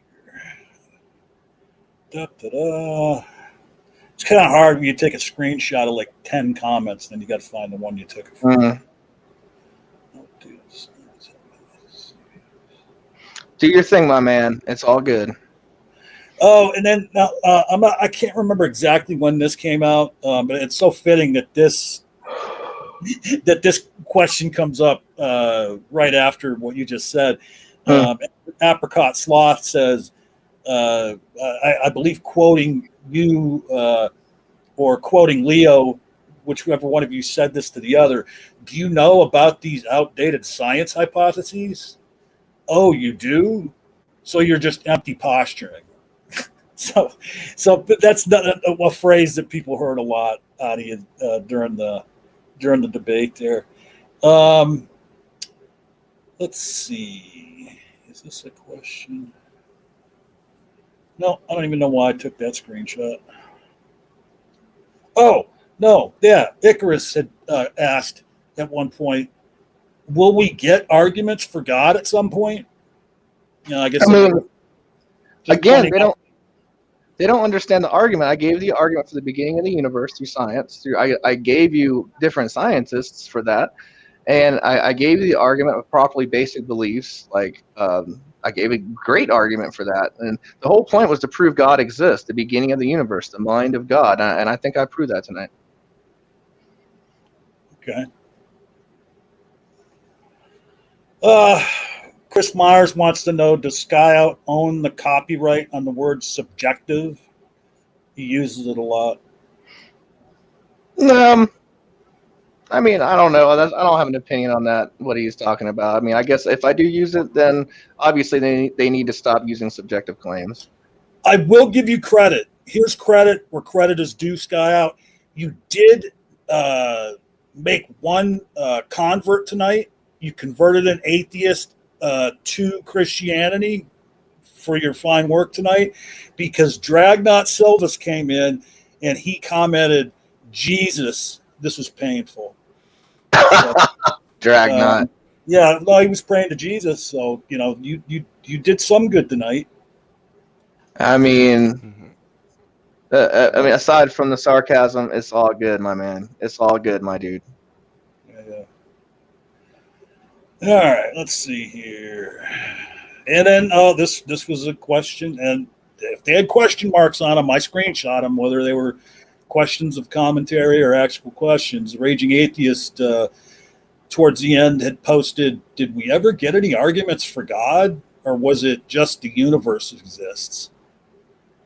Again, the universe did have a beginning, and nothing comes from nothing is nothing. So we need a mind in order to create something. So unless you're going to say nothing created the universe, and that's illogical and meaningless. So if nothing comes from nothing, then it logically follows that a being could not create something out of nothing. Adding an efficient cause does nothing to somehow rescue the principle ex nihilo nihil fit. That applies to the concept of creatio ex nihilo, which is why creatio ex nihilo is an incoherent concept. It's violating the very principle that is invoked so that they can then invoke creatio ex nihilo. All right, Ray, that's all the questions I had from the audience. So you can go ahead and read your questions, and after you get through those questions, I have a few questions of my own here. All right, I do want to try to wrap it up. We are going to have a after show. I promised at least 2 hours. We'll see how long it goes. I'm going to have to get some sleep tonight at some point. I do have to work tomorrow, so I need some sleep. But I am going to do an after show. I'll set it up shortly, so we'll get through this. We just have a few more questions, ending with Titan Uranus, I believe was the last question I got. So Tentaise asks for Skyout, with no actual demonstration of God, why does he keep making the stupid argument about needing gods to think or use reason?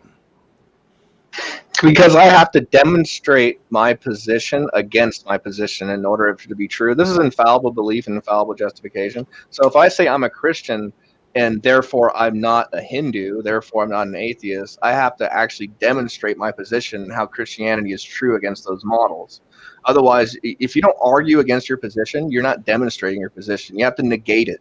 You have to try to disprove. Real quick, because he went on to finish, and I forgot I took this second screenshot. With no actual demonstration of God, or why does he keep making this stupid argument about needing gods to think or use reason? Where is it at? When we used math, reasoning, and thought thousands of years before the Christian mythology was ever written. I don't know about that. He hasn't articulated well with whatever he's saying. It's a pretty apparent. So he's asking, with no demonstration of God, why do you keep making the argument about needing gods to think or use reason? When we, as human beings, thought and used reasons for thousands of years before the concept of God or your particular God. I never said that human beings didn't have reasoning, but I think the assertion that before the existence of God or before the Christian mythology, that's just an empty claim. I mean, obviously we had reason before Christianity. Christianity is fairly a new religion. There's a lot of religions before Christianity. That's not really. I mean, Halloween is before Christianity. There's a lot of things before Christianity, but it doesn't make it reliable. And just because people have reasoning, it doesn't. I don't. It's just a subjective opinion. So I don't see the point. Well, and for the record, I mean, when you make claims like you have no absolute standard, no moral grounding, Of course. I mean, you did kind of make those claims. All right, so Ryan asks for you, Skyout, if Jesus was Jewish, and Jesus, who is God, is unchanging, doesn't that mean he is still Jewish? Yeah, sure. Well, yeah, he's Jewish. I mean, so God is Jewish. Jesus is Jewish. I wouldn't say God is Jewish. Jesus is God. Jesus is God. He's the second person of God. He's also a man. All right. Titan Uranus, final question of the night for you, Skyout. Can a Calvinist be... Not really. Oh, yeah. All right. Can a Calvinist be a non-cognitivist in the sense of their epistemological foundation is not based on universally accepted ideals of deterministic phenology? That's a tough question. You're talking about Calvinistic epistemological frameworks and how the cognitive function of the brain and how one arrives at truth and reason in the Calvinistic perspective. That's a tough one. Aren't most Calvinists Reformed epistemologists? Yeah, they are.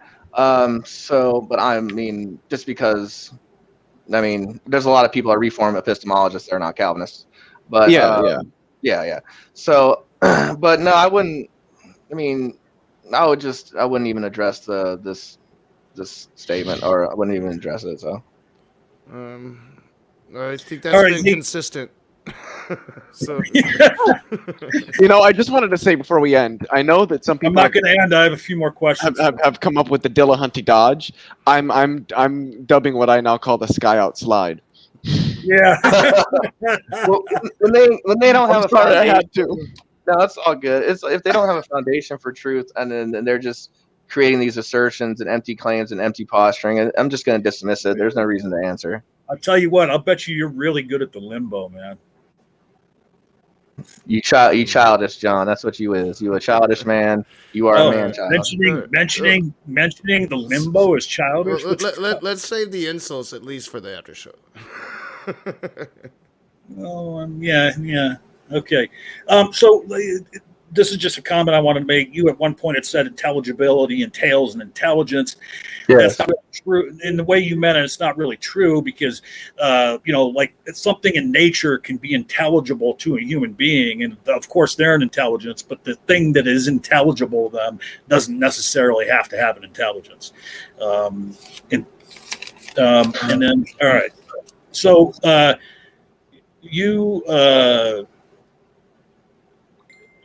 many times after Leo explained something to you very well, I thought, you made the claim, well, you really didn't articulate anything. I mean, were you actively listening to what Leo was saying tonight? Of course I was. I mean, I'm surprised he didn't bring up. He did talk about Ethan Siegel and a little bit of the Lambda CDM model for a minute. We did talk about the origins of the universe, and then we got into that, the Borg-Guth-Blankum theorem. I thought that was good. So you were listening to him. So is the problem that you don't know what the word articulate means? No, I perfectly understand that. But what I'm saying is that we both have different worldviews. Of course, we're not going to be able to articulate what we're trying to say because we don't have the same foundations or presuppositions. So of course, we're going to kind of clash heads, and But that's not the case at this juncture in time. I think me and Leo had a great conversation. I was listening to him. We went back and forth. We both understood our points. I understood his. He understood mine. We were right there with it. We were right there with it with the universe. You know what I mean? All right. I'm sorry. I'm just gonna stop you there. I'm sorry because Knock wants me to get through these real quick. And I will say I wholeheartedly believe that this will end up being one of the highlights of Leo's life. So you're right. It was very good in that respect. He'll be telling his grandchildren about this night. Now you many times made the comment throughout the course of the discussion that your claims about the Bible, your claims, about the way you were trying to link the beginning of the universe to your belief in the existence of God, you made the statement that it was supported by modern cosmology, and I don't see, you made that claim, but you never really fleshed it out. How is it supported by modern cosmology? The beginning of the Big Bang is supported by modern cosmology. You can look this up. The Big Bang is pretty consistent. You're right. The Big Bang's supported by modern cosmology, but that's not God. That was my point. That's all I was saying. I was just saying that. Just to go on record, I was not at any point denying the Big Bang, and nor would I. The lambda CDM model is essentially the hot Big Bang model with the addition of dark matter and dark energy, as well as a few other things. Have you ever heard of universal wave function, Leophillius? Yes, that's the Everettian model of quantum mechanics. Yeah. So, but my point was, if you want, I actually have Sean Carroll's book, Something Deeply Hidden, which talks about that. So anybody interested on particularly that, read that book. So, but Scott, my point was that you were claiming many times that your position about the existence of God was supported by modern cosmology. You weren't referring to the Big Bang. You were saying that the existence of God was supported by modern cosmology. Yeah, exactly. I mean, I believe that it is, because we have several quotes from scientists. I can quote them right now. Let's see here. I have several scientists that talk about. Let's see. We have Frank. Well, I'll tell you what. Bring those quotes to the after show, and we'll flesh that out some more. I got them. Well, and then this was just another quick comment. You had said Leo was explained something to you very well. And you said, well, we can just move on if you don't want to answer the question. I thought we addressed it. I think we got to the point where, like, okay, we've beaten the dead horse at one point. Or and I was like, okay, we can move on to a different area.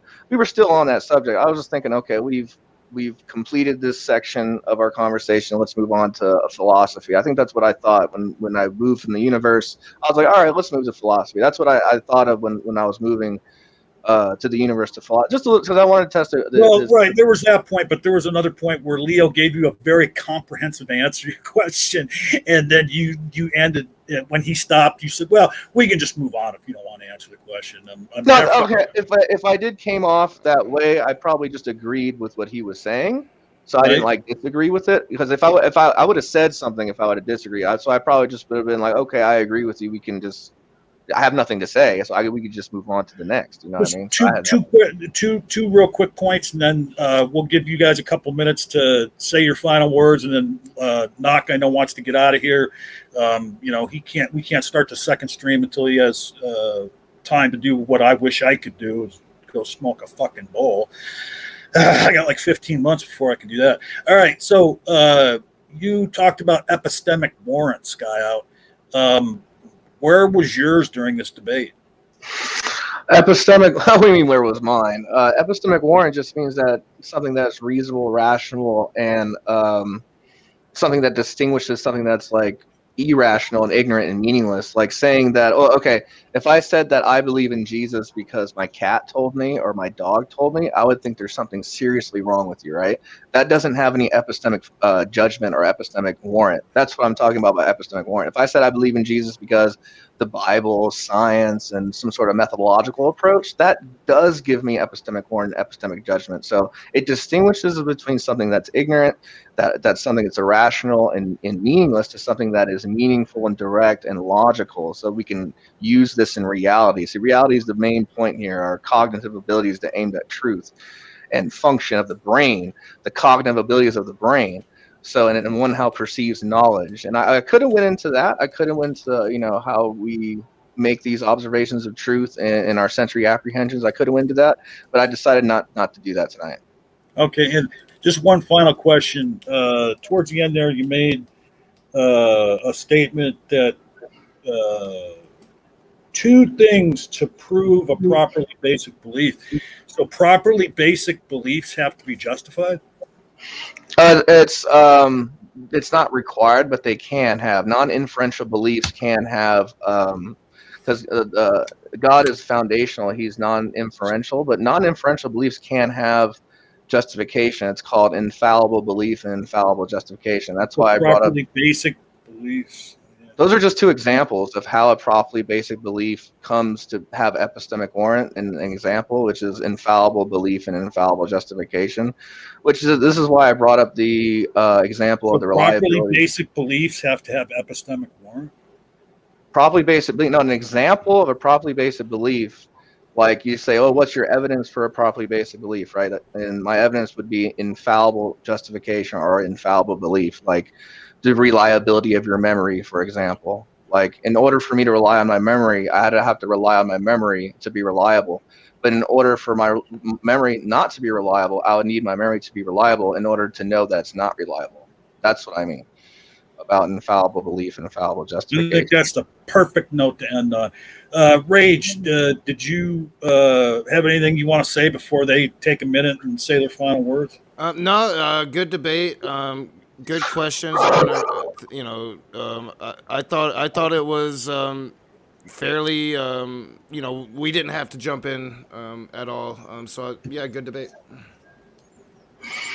All right, so since Skyout got to go first every time tonight, we'll let Leo go first and just take 1 or 2 minutes to make any final comments you have, Leo.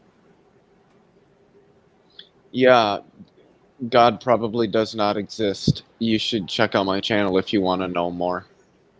Also, a friend of mine has a really good channel, and we talk about the same thing, Answers in Atheism. You should subscribe to that channel as well. Speed sound. So go ahead, Scout. Any final words? Yeah, on my channel, I just have some like fun stuff like skating and like some kung fu IP man stuff. You can go to my channel and check out some IP man stuff. I love that stuff, Leah. It's fucking fun. There's also some other things on my channel, like the science of talking to women and how to approach women and stuff. I put a lot of fun things on my channel, so I'm putting the debates up there as well. So that's pretty much what's going on right now. I'm going to try to have open rooms maybe soon next week to have people come through and just whatever I want people to come through and tell me their arguments for the existence of God and tell me their arguments against the existence of God, so I can see where everyone's perspective is coming through. That's all. I appreciate coming out to the Rage and talking to Leo. I respect everyone. It was a fun debate.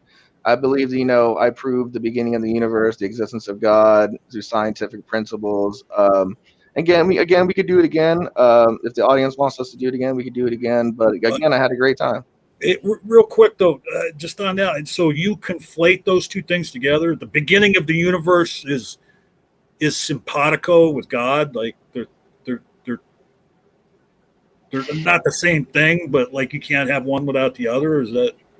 I'm saying that.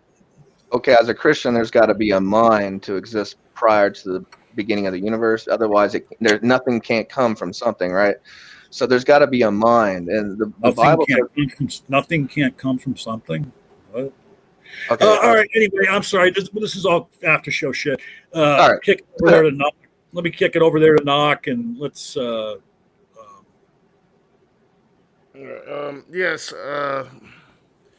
So yeah, I got this after show set up. It should start at around 11:30. Might be a few minutes late. Gonna take a quick break, and then yes, we'll start the after show up. I'm not gonna. I was gonna do the Patreon screen, but I'm just gonna get out of here. Nice debate. Thank you, Skyout, for coming in. And sure. Putting up with us and exchanging debate with Leo. Leo, thank you for being here. Thank you, audience. This was fun. I'd like to do this some more. Hopefully, we can get some more debates going on. And join us for the after show. It'll be an open room, first come, first serve. We can have up to 10 spots filled. I think Otangelo said he might come, maybe. And Skyout, if you have some time, come in. I promised at least 2 hours, so I will do what I can to make it 2 hours, at least. Join us then. And thanks for participating in the side chat and being a part of this debate. Let me actually, I'm thinking like, yeah, I've been doing